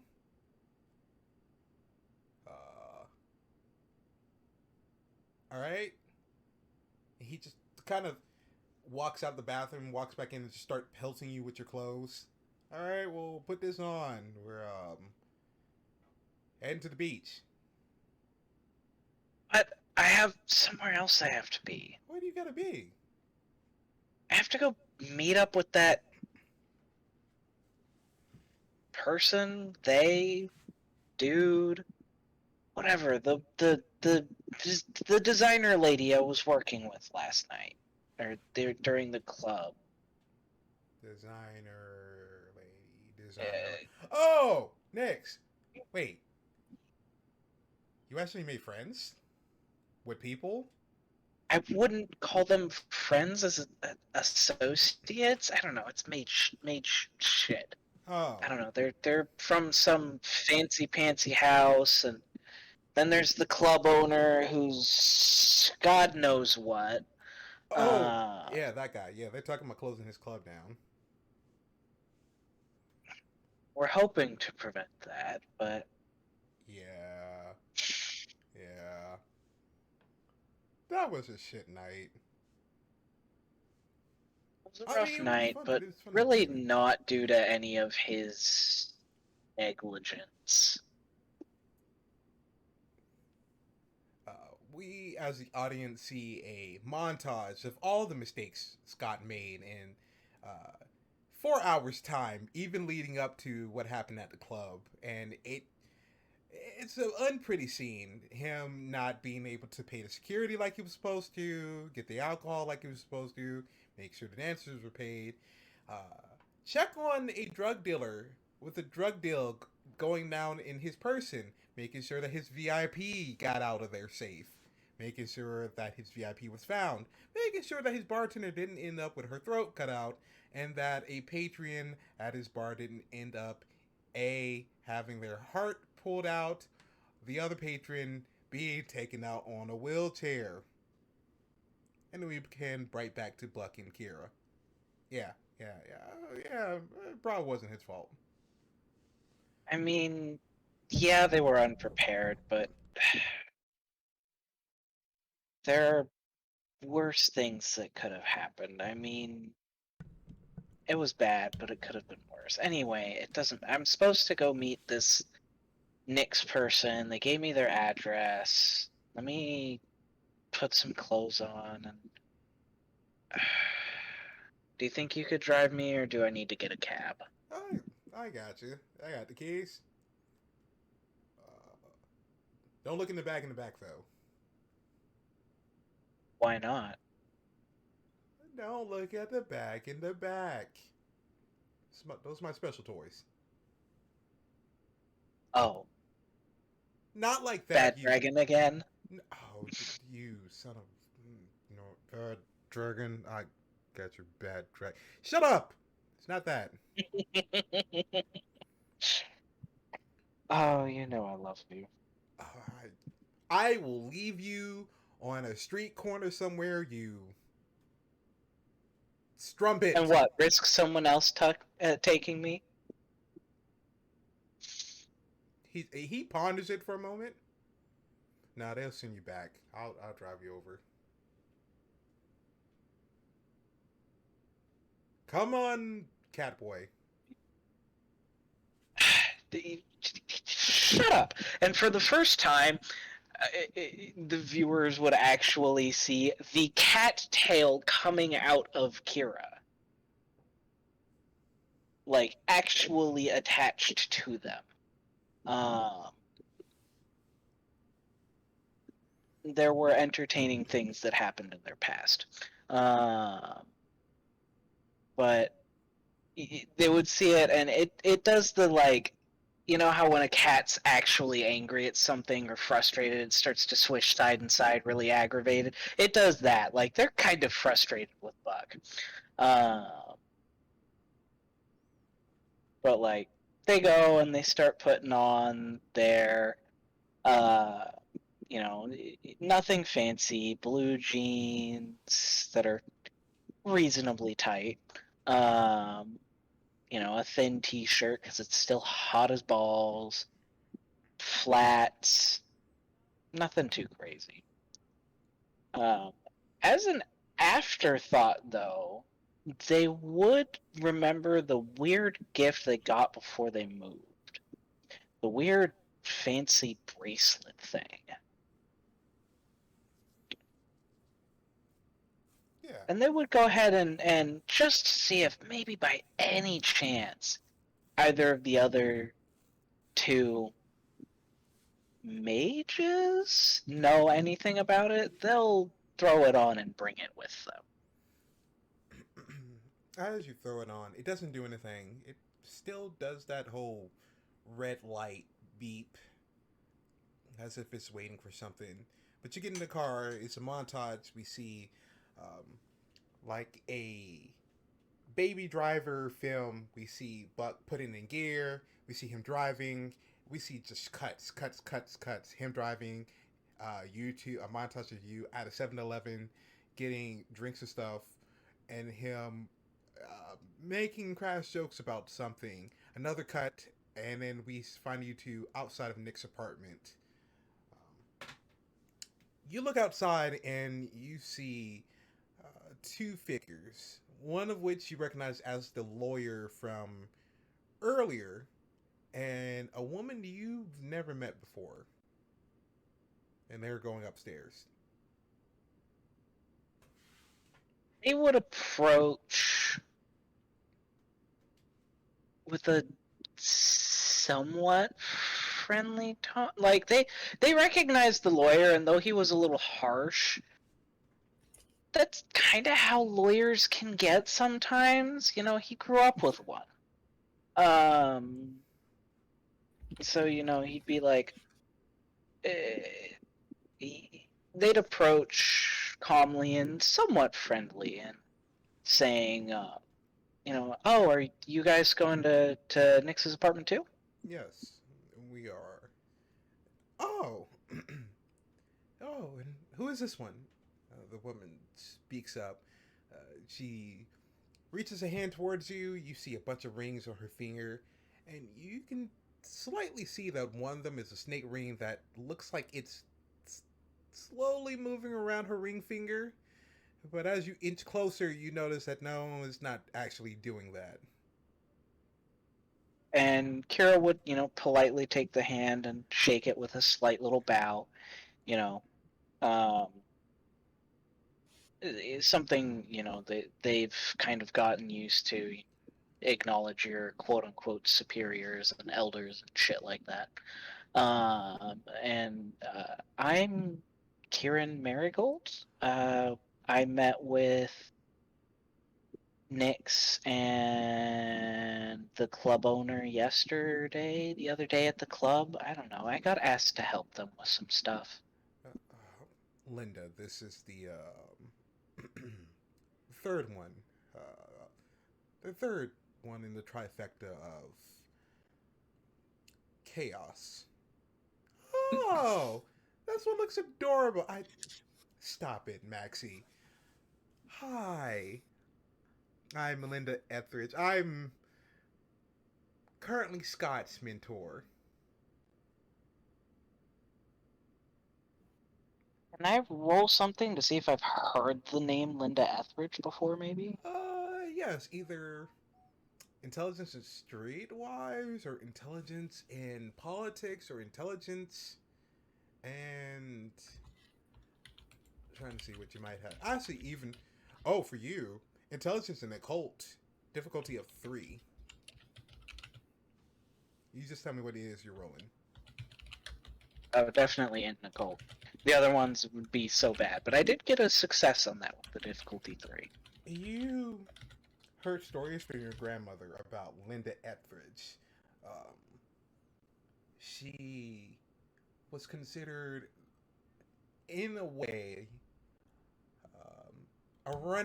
a runner for Baba Yaga. She came from the old country. She's an older witch, but she got into Hollywood celebrity, and for the most part left witchcraft alone for a long bit. And also, you got a Success. for this one. Something else that you know from Miss Linda is that your grandmother and her were kind of close. Almost at one point they were in the same coven, and then they kind of broke off. Two Black Forest witches couldn't be in the same house or the same coven. I'm checking my notes. Did you ever give me a name for my grandmother, or was it always just grandma? It was always just grandma. In fact, she has never said the name. So especially once they realize, like, oh, this is the lady grandma talked about all the time, they'd almost be excited and giddy and be like, my grandma knows you. Apparently you used to be in the same group? She kind of ponders. Same group?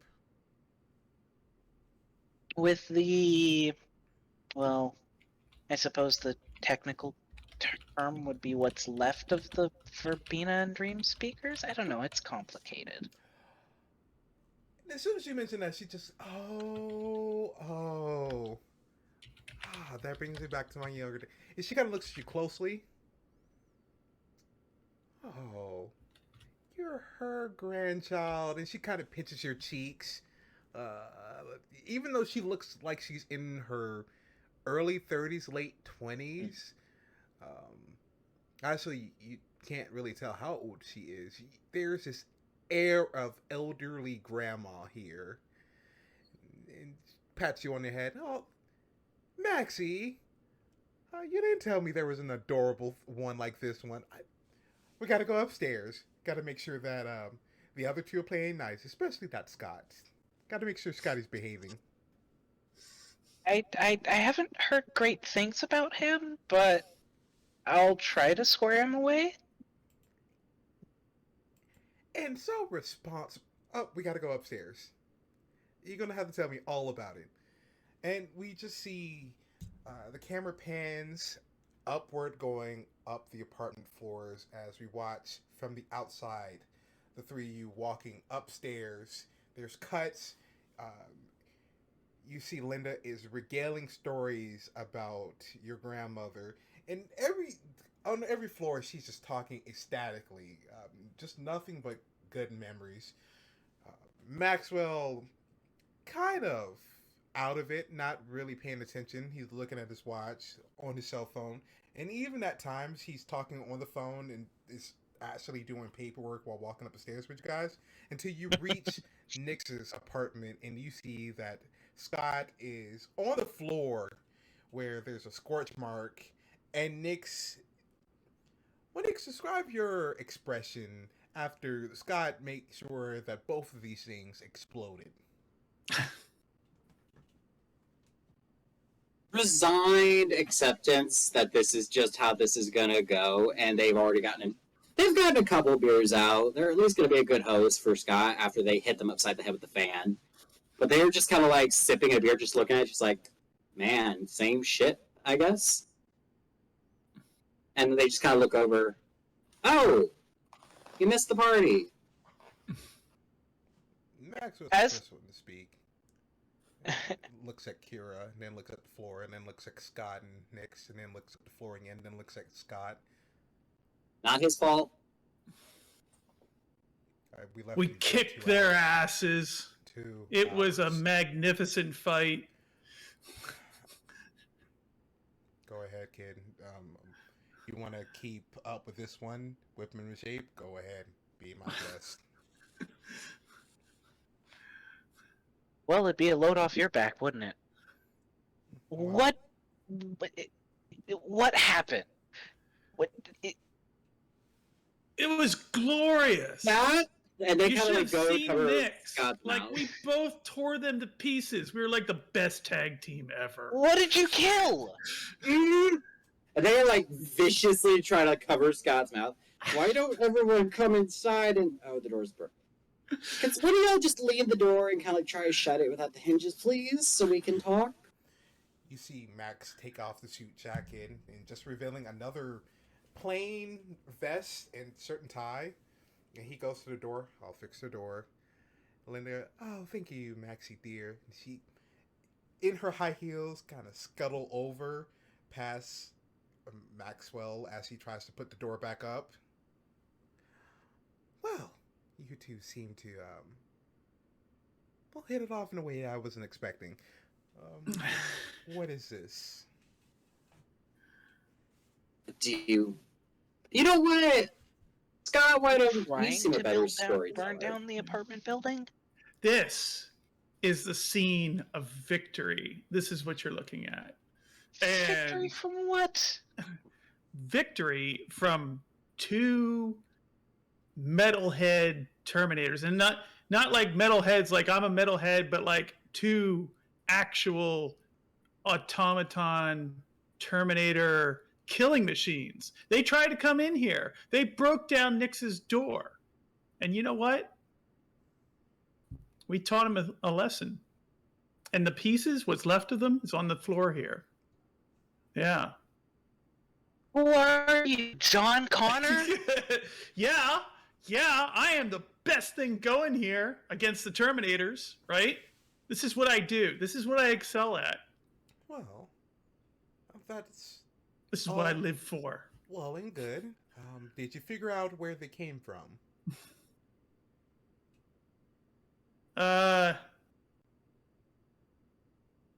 He's gonna look at Nix. I'll take that as a no. Oh, we didn't say that. Before they activate some sort of self-destruct sequence. Because there's always a self-destruct sequence. Go ahead. Why don't you grab a mop from the bathroom so I can try and get some of these scorch marks out? He just kind of trundles off and does that. And Nick's like silently like, okay, I can breathe for 3 seconds. And I kind of look back. They broke in, didn't say a word, and apparently these are machines or cyborgs, I don't give a shit which other one it is, that can use magic. And you knew the technologically adept person was coming and didn't wait for me to get here? Yes, let me wait while they are beating me to a bloody pulp. Yes, that is a very Why good are they idea. exploded? Do I look... Kieran, remember how you just said you're the most technically adept out of all of us here? I can design runway looks, I can design outerwear, I can design clothing for any event. I don't do well making bomber diffusal technician vest on the fly. We were trying to figure out what we could, search their pockets, next thing we knew... Boom. And they look like they want to say something else for a moment. She's like, and for once, not entirely Scott's fault. Scott So comes I'm back counting out and it- starts mopping. I'm counting this mostly as a win. I think I still have 1.5 6-packs of beers in the fridge that you are welcome to while we clean this up. The beer's good. Longer than beer for this. Vodka's on the top shelf. Can you reach it? I can climb a counter. Not Don't that put your short. scuff marks on my counters. My scuff marks. When you have, and they just kind of like offhand point to Scott and then look Nyx in the eye, like, when you Scott- have that in your apartment. Scott interrupts and says, he thinks that Kieran's talking about the mess on the floor. And he's like, this will be cleaned up in no time. Just a little, Windex and ammonia, and it'd be just fine. I've done this. I'm a professional.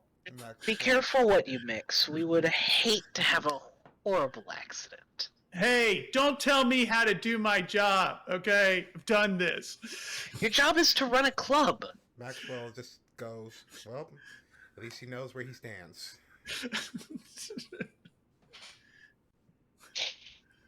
She's going to ignore that comment. Just keep on mopping.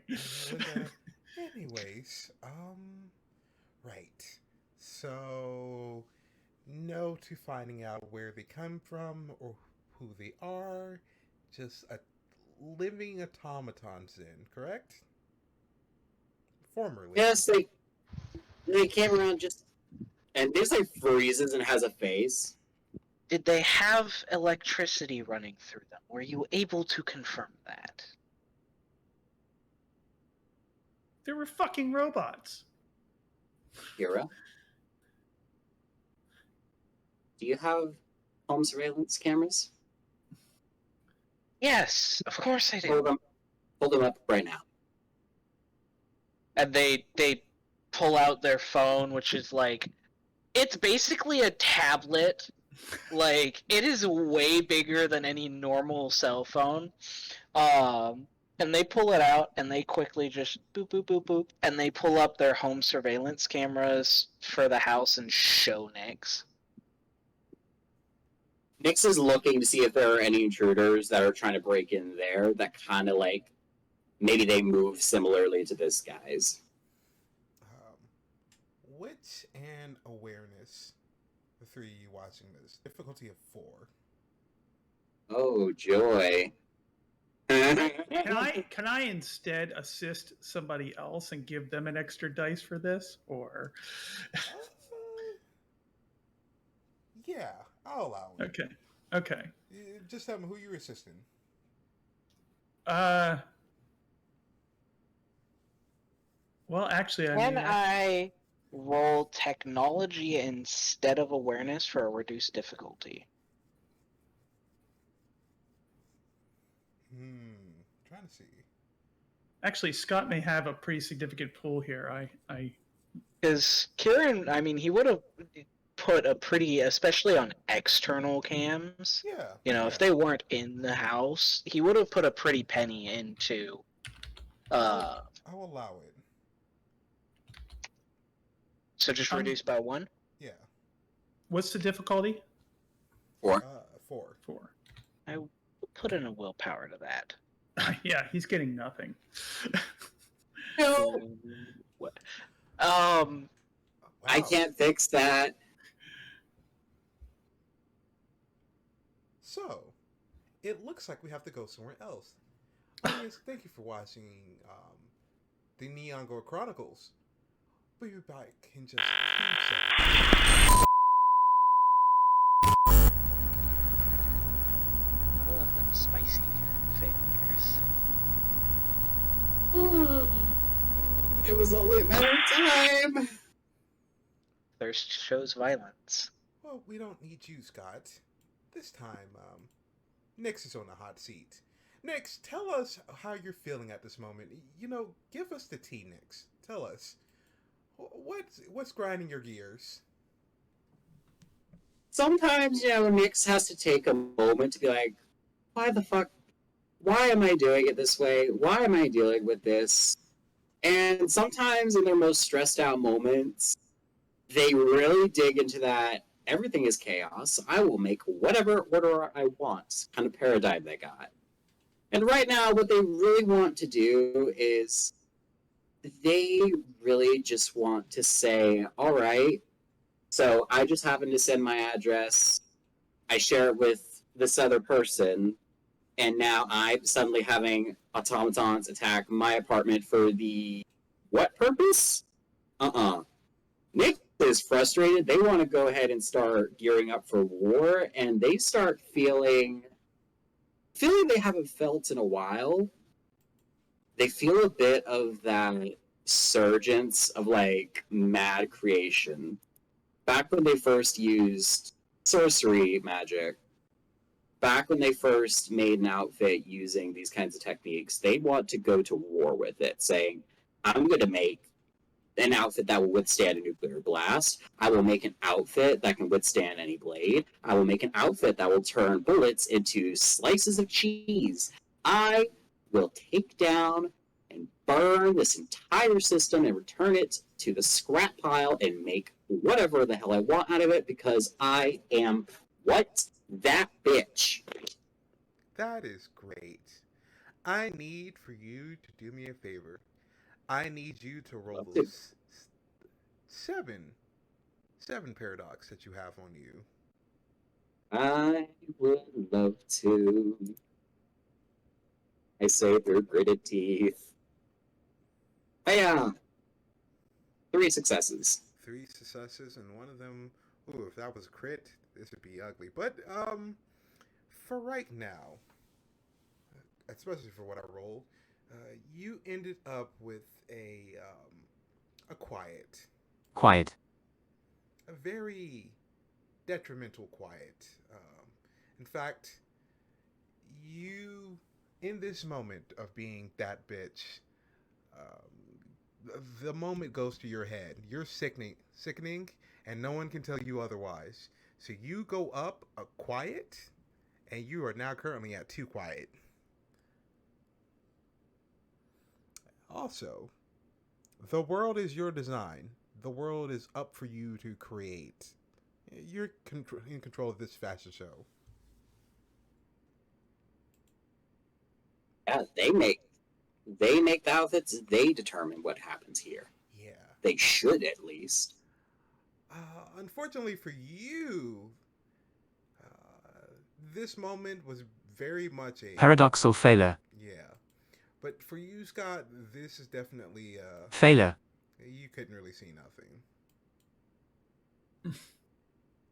However, Kira, for you, this is nothing. This is technology. You know this like the back of your hand.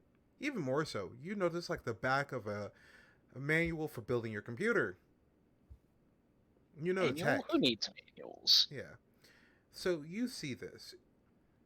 Your camera picks up people looking at your house, your neighbors. They're looking at it, and they're staring at it, and every so often they just stop, stare at it, and then leave. And it's in repetition. It happens on the hour, every hour. But no one actually steps foot near it. That's weird. And they start like they bring up a recorded footage for the night of the club, or the day day and night technically, and they just put it on like 5 times fast forward, and they're watching it and noting every time they see them all just stop and look, and then okay, so there's a pattern. Wonder if this has something to do with her cat. Probably not. You actually do see Buck opening the trash can, looking down at a cat, and you can tell that's very much the cat. Him just putting the lid back down on the trash can, and then walking back in the house. But what really, really is off-putting is that you see a figure in a certain tie, and every so often will walk past the house, look at the camera, wave, and then walk away. You've seen them do this multiple times, and in fact, they do this 30 minutes after your neighbors stop at the house, look at it, and keep walking. This guy looks at the camera, waves, keeps moving, even though no one should know that camera is there. He knows. They're gonna, like, as they see the face, and they're gonna look through a bunch of them until they can get the clearest picture of the face they can get, and they're gonna screenshot that. They're gonna take a screen capture real quick. Kira, I need you to do me a favor as you're screen capping. I need you to roll for me a composure and resolve. Resolve and composure, difficulty of 4. Seeing this face. I can theoretically make this. Yeah, I can make this. Ooh, I have the willpower to spend, but do I want to spend it? You know what? I'll be fun. I won't. I'll hold it for when it's important. Yeah, this is definitely Failure. And let me just leave that on the screen for just a little bit. Kara, you are shaken up by the face. As you pull it up, for the other ones, it probably wouldn't do much. But for you, this is very much enough. You're looking back at yourself. Oh. What? Why? Why am I looking at myself? That's not me. I am not the person standing in this video clip. It shakes you up a bit. Starting that anxiety that you felt so long ago when you first heard that voice. It's there now.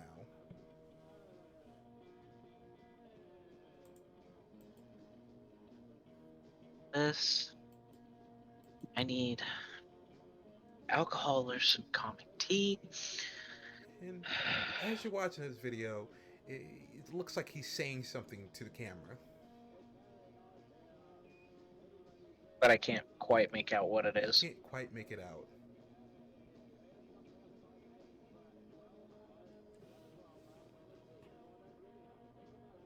He's gonna take the screen capture,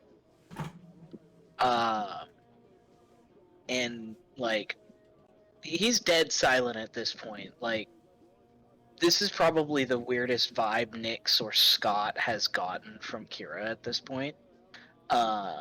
And it's different. It's not happy and bubbly. It's not, oh shit, I'm freaking. It's like deadly serious as they watch him. They'll set their phone down, and out of their man purse they pull out a stereotypical hacker gummy keyboard and slap it down on a countertop, and they start typing up an email attaching the screen capture to it, and they're sending it off to their father, explaining, how is this possible? I wasn't here during these times. ? What is going on? Unbeknownst to Nyx and Scott, Kira, you hear a voice. Now, Kira, come on, you know the answer. Come on, you just don't want to admit it. Say it. You are a voice in my head. Need to be Oh, going to therapy. that's not true. You're just trying to push me out there, aren't you? Come on, admit it. You see the proof now. You can't deny it. You know exactly who Plan, I am. and I will continue to do so. Okay. Well, I was going to help you, but since you don't want to treat me like I exist, well, fuck you. You haven't given me a reason to treat me to treat you like you exist. You can't even put it into words. I if you really are me, if you are a part of me, you know the million miles an hour my brain is going through right now. You know why I cannot put that into words. That's okay. That's fine. I'll wait. Like I waited before. I've waited all those years. Come on. Just let me out this once. Just once. You already see I can be outside at any point. And besides, you took that thing, so you already unlocked the door. Alright. Fine. I will make you a deal. I will acknowledge you, but you cannot take me over. I am me. Well, I am me too. And the Yes, but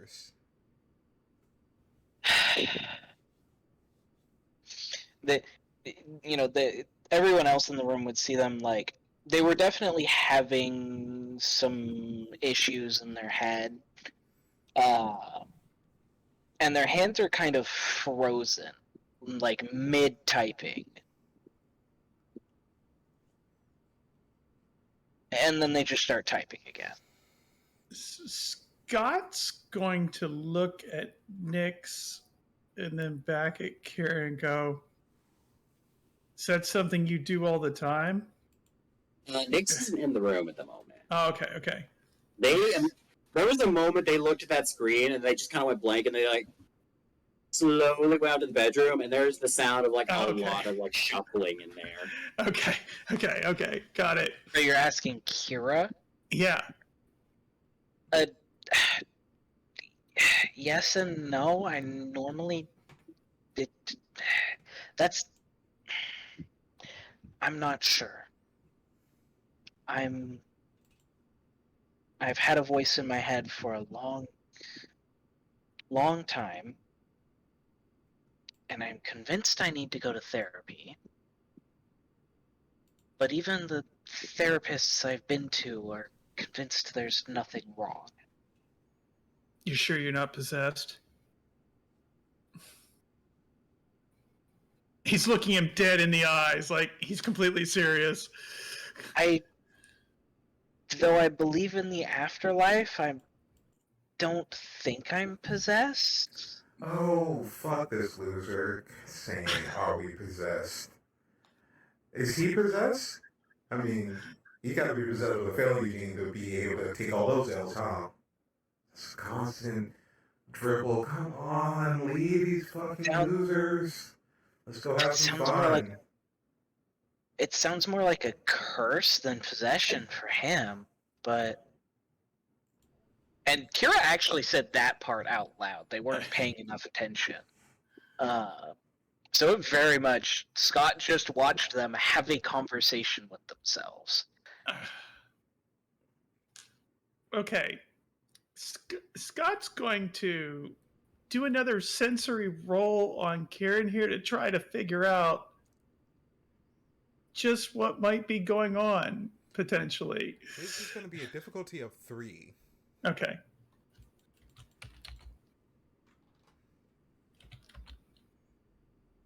Oof, that paradox. Yeah, that paradox. Okay. Always fun. 4 regular successes. Yeah, your eyes shift and you look at Kira and you can see the manifestation of life and spirit in this individual But you don't see what it is that Kira was talking to. Okay. You look around and you think maybe there's something wrong with them in their head, but Yeah. you don't see it. But for a brief moment, Kira changes. Oh. You see the Kira that you were talking to, and then for a brief moment, you see Akira wearing shirt and tie, and it's brief, very, very brief. But then, as you look and you try to get a closer peek, you can just feel like the paradox. It's like something is burning at you. Yeah. It just makes you want to shut your eyes, but you can just feel someone is keeping your eyes peeled and dead, staring at them, and you keep staring. And I need you to make me a willpower roll. Okay. Difficulty of 4. Okay.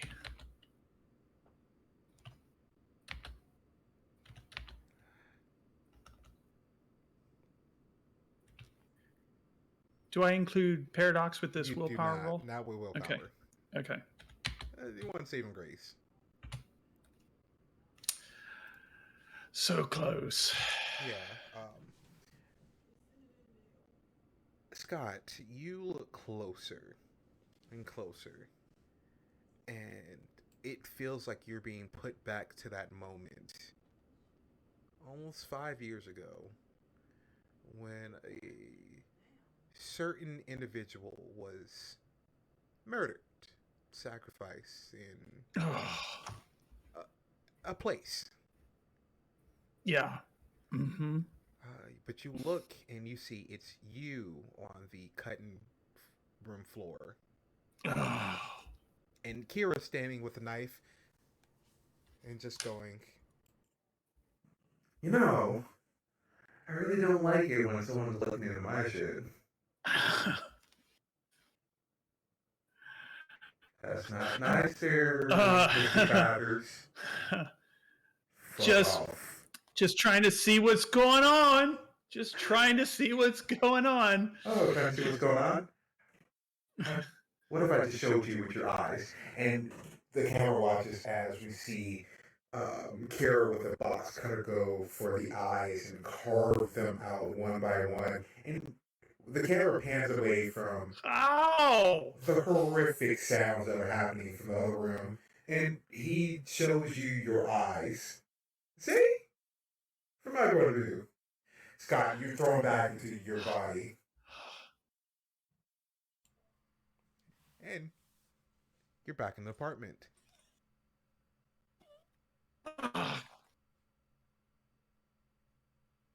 You got something fucked up inside of you. You're telling me my brother ended up as a big, sexy, hunky stud, and I am this. Oh my God! There's something horrible inside of you. Isn't there something horrible inside of everyone? Okay, wait a minute. Oh, wait. Shut up, Confucius. No. Also, why do we keep calling him our brother when clear? You know what? Okay. We're just going to call each other labels that we know. That's the most accurate way I can describe him. I mean, there's another way to describe it, but it will end up on, what was that form that you used to read? AO3? E624? Something like that. You know, the fanfiction site. Maybe I should read all of the ones you wrote. I know all of them. I should tell... You know, he's looking into things. Let's just tell Scott about that. You will not. Oh. F with me again, and if he F's with me again, I am going to show him all of it. I will even show him all the fanfictions you wrote about a certain someone. Scott, don't look into me. It's not going to end well. You're telling me. The other me inside my head is telling me that it's not going to end well. It's hardcore, yeah. There's some kind of monster inside of you. Yeah. There's a monster inside of everyone. As soon as that is said, that bedroom door was like, I kind of cracked open. It's kicked open. Nyx has like two like milk crates filled with like all sorts of random notions. They have like two like rolls of fabric on each shoulder. Kira, Scott, living room now. And it's person on a mission. Everything on that coffee table cleared off, not even put away, sent to the floors. Everything's just put on, and it's very obvious they are like, it's go time.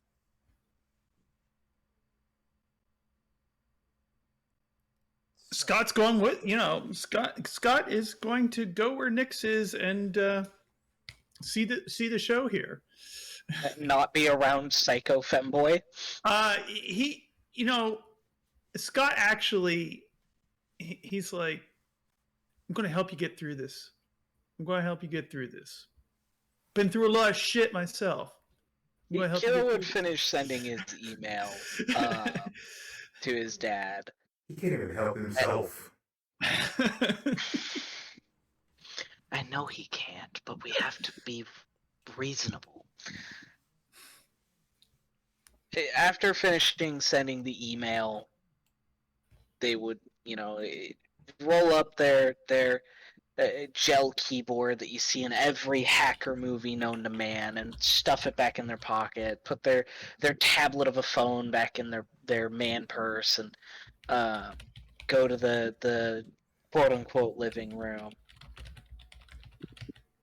Nyx, like, the minute they're in rage, is, like, on them with the tape measure. Like, Scott, they don't take too many extra ones, but these are, like, ones that are, like, so fucking precise. Like, distance from nose to, like, center of the eyes, distance from, like, tip of the nose to the mouth, distance from, like, the neckline to the chin, distance from, like, shoulder edge connected to arm to that. So many in-depth, but it's not organized at all. One minute they're measuring one of you, the next they're, like, putting fabrics on another. Not even like organized. It's like sometimes it's like gently draping, and other times it's like dropping it on you almost. And they're talking themselves, making notes in their sketchbook. Okay, that's not your color. That version of blue works on you. That version of blue makes you look like you're depressed. That version of blue makes you look like you are a corpse. This one works nice, but I think it's more winter color. And oh god, you have a really, really weird distance from your elbow to your middle finger, but I can make that work. And it's just that. There is no organization. There is no pause. It is obsession. And Scott, he's just going to watch and, like, let it happen. Because at this point, he does not question Nyx. He's already gotten into all kinds of trouble with the hag, for questioning Nyx. So this is all just going to happen. Is at some point, like when Nyx gets close to them, going to do the good old clap, like along their cheeks, and like, calm down. At least do it with some organization. And why are you making me an outfit? And Scott is just going to be like, shh, shh, shh. Well, I'm making you an outfit because if you hadn't noticed, we are now in a situation where we are going to get random visits from robots, so we need more outfits. Like a battle uniform. Scott nods. with a slight blush to their cheeks, Kira would say, I might actually enjoy a random visit from a robot, but not in that way. We'll be fine. What you do in your spare time is fine. Those robots don't look like they fuck, so you're up shit creek on that. But I'm not going to have someone I am associating with go into battle looking like, you look very cute. Yeah, battle. Now, battle. I am not going into battle. Yes, you are. You're going into battle. Yes. I haven't thrown a punch since, like, kindergarten. Are you allergic to latex, by the way? Not that I'm aware of. No. Okay, good. As you three are going back and forth to this, the camera pans, it does the weird focusing away from the three of you to Maxwell and Linda just having the conversation, leaning on a counter and just going, "Oh, Maxie, you remember when we used to be like that, right? So adorable. Oh, the kids come together for Cabal, fighting robots. Linda, we've never fought robots before. Huh. Well, we fought some type of automaton, right? You remember Rasputin? And you remember the puppets? I remember the puppets. Linda, we agreed we would never bring up the old country, Rasputin, or anything else from the Baltics, or anything else from Russia, Eurasia, or anything related. Oh, Maxie. They were good times, though. Well, not World War II, but everything else was good times. And Max just lets out a sigh. The children, while I would love to watch you all do whatever it is that you're doing, battle uniforms, I really don't care. Uh, Scott, you seem to be in capable hands not to fuck up whatever it is that you have left. So I would be taking my leave and escorting Miss Linda to the airport. As Max, we have some. Yes. I need my weapons. If you need your weapons, you can go get it yourself. I'm not your chauffeur. Don't you have them in the airport. suit? And you just watch him as he grabs the suitcase and looks like he wants to launch it. But Linda grabs it. Now, Maxie, it was a very reasonable question. Unfortunately, we do not have your firearms or your blade here. Shit. Wouldn't it be back at the club? It probably would be. I was just hoping that Max had a spare set in the suitcase. Why would I have a spare set of your weapons? Everybody needs a spare set. And, you know, you visit often, and I figure you Why do might you carry expect them your for me. lawyer to carry a spare set of your shit? He got a lot of shit in that suitcase, okay? You don't understand. You know, there's like a... I whole do extra... understand. My mother is a lawyer. I know how much crap they carry in their suitcase. You don't understand. Don't even start with me, okay? This lawyer is different from all the other lawyers, okay? This is not... Yeah. Yeah. Also, young one, you said your mother was a lawyer? Yes, sir. Any practice I would know? Did you ever give me a practice name for her? I don't think we did. Let me see. Did I give her a practice name? No, I did not. Let me see. She's on the other side of the country. You won't have to worry about her anytime soon. Oh, I know a few lawyers in other. I know a lawyer in every country, to be honest. I mean, I suppose that helps in your profession. And before they leave, Kira is actually going to, like, kind of giddily write down their contact information along with their grandmother's contact information on a slip of paper and give it to Linda.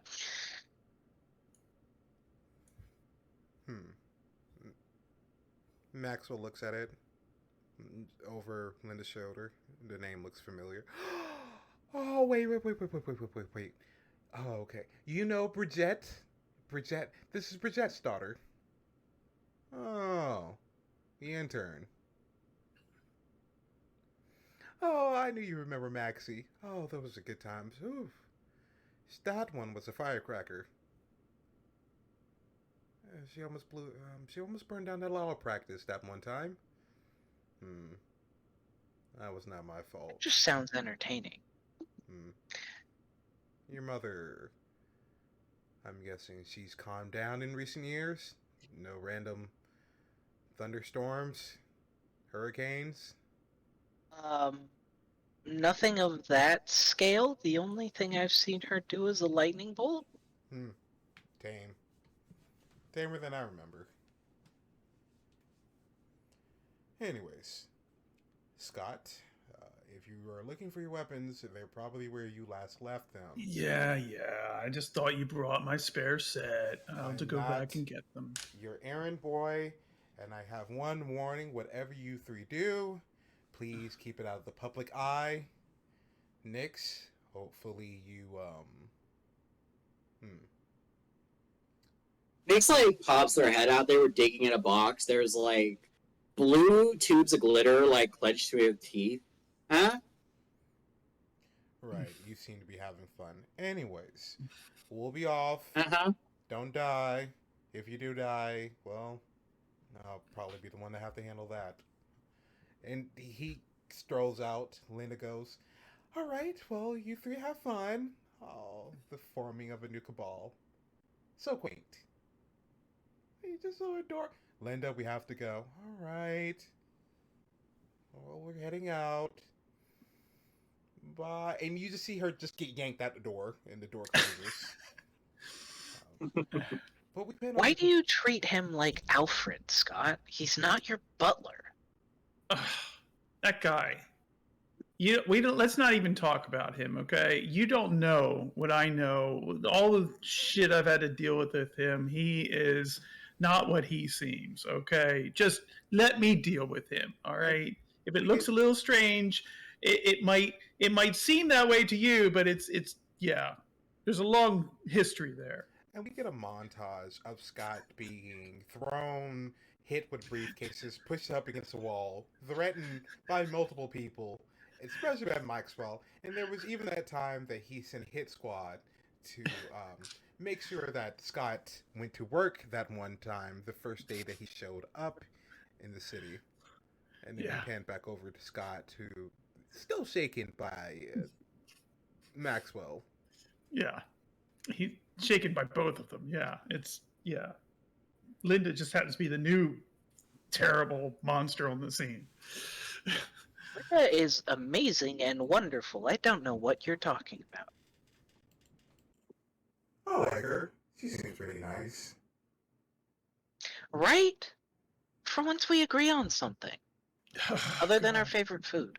Don't listen to the voice in your head. Don't do it.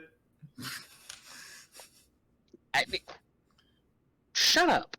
And with that, we pan away from the three, a newly formed cabal, almost, as they venture off into their first journey. Well, whatever it is that they end up doing, whatever mysteries that they end up solving. But we pan over to an apartment above a nightclub. We see a young woman sleeping pretty peacefully. Her eyes shoot up, open as she runs over to a mirror. And then she gasps. And that is the end of tonight's episode of Neon Gore Chronicles. Well, our characters didn't die tonight. So, thank you guys for watching. I see that we had a lot of new people show up. Hi, hello, thank you for showing up and thank you for watching. You guys have been great these last few episodes. I promise they will be up on YouTube as soon as possible. I already downloaded everything. Episode 2 is going to be a little bit difficult because the sound was muted due to an error on both Twitch's and the claim. And they claimed 6 minutes of audio that did not belong to the actual thing they were claiming. So, that one's going to be weird. So that's why you should watch this live, so you don't have to deal with that. But we've started actually being able to stream and record, so it's going to be a lot easier now to edit and do stuff. So that's going to be fun. And do we have any more housekeeping announcements? Nope. I don't think so. Nope. I don't know. Everyone make sure to give a hand to Crow for being the ST and everything else behind the scenes for this and doing so much to get the show running. Give the credit where the credit is due. Yeah. There's that. I don't know officially what we're going to be doing. Some of us will be doing some Onyx Path stuff soon, so keep it locked for that. I'm still waiting to hear all of the things we're doing. I know some of us are doing tech, some of us might be on the shows. Some of us might do a stream. We might do an Onyx Path stream of one of their things. Question mark? I don't know. We're still working on that. So, Yeah. there's that. So, episode 1 and 2, and possibly this episode as well, will be on the YouTube Crow. Same thing as the Twitch. And yeah, unfortunately, we were supposed to have super fun and thanks. Hi. How curious. That is an awesome name. Anyways, yeah, we were going to be having a fourth person here next week. It's going to be fun. I can't wait for you guys to see all of that. But this has been Crow. These are the Neon Gore. Cabal? We'll come up with a Cabal name soon. Thank you guys for watching. And have a great night. Also, don't stay outside too late. I mean, it's really hot outside. Don't get a heat stroke. From experience. Choose chaos. Bye, everyone. Drink water, be gay.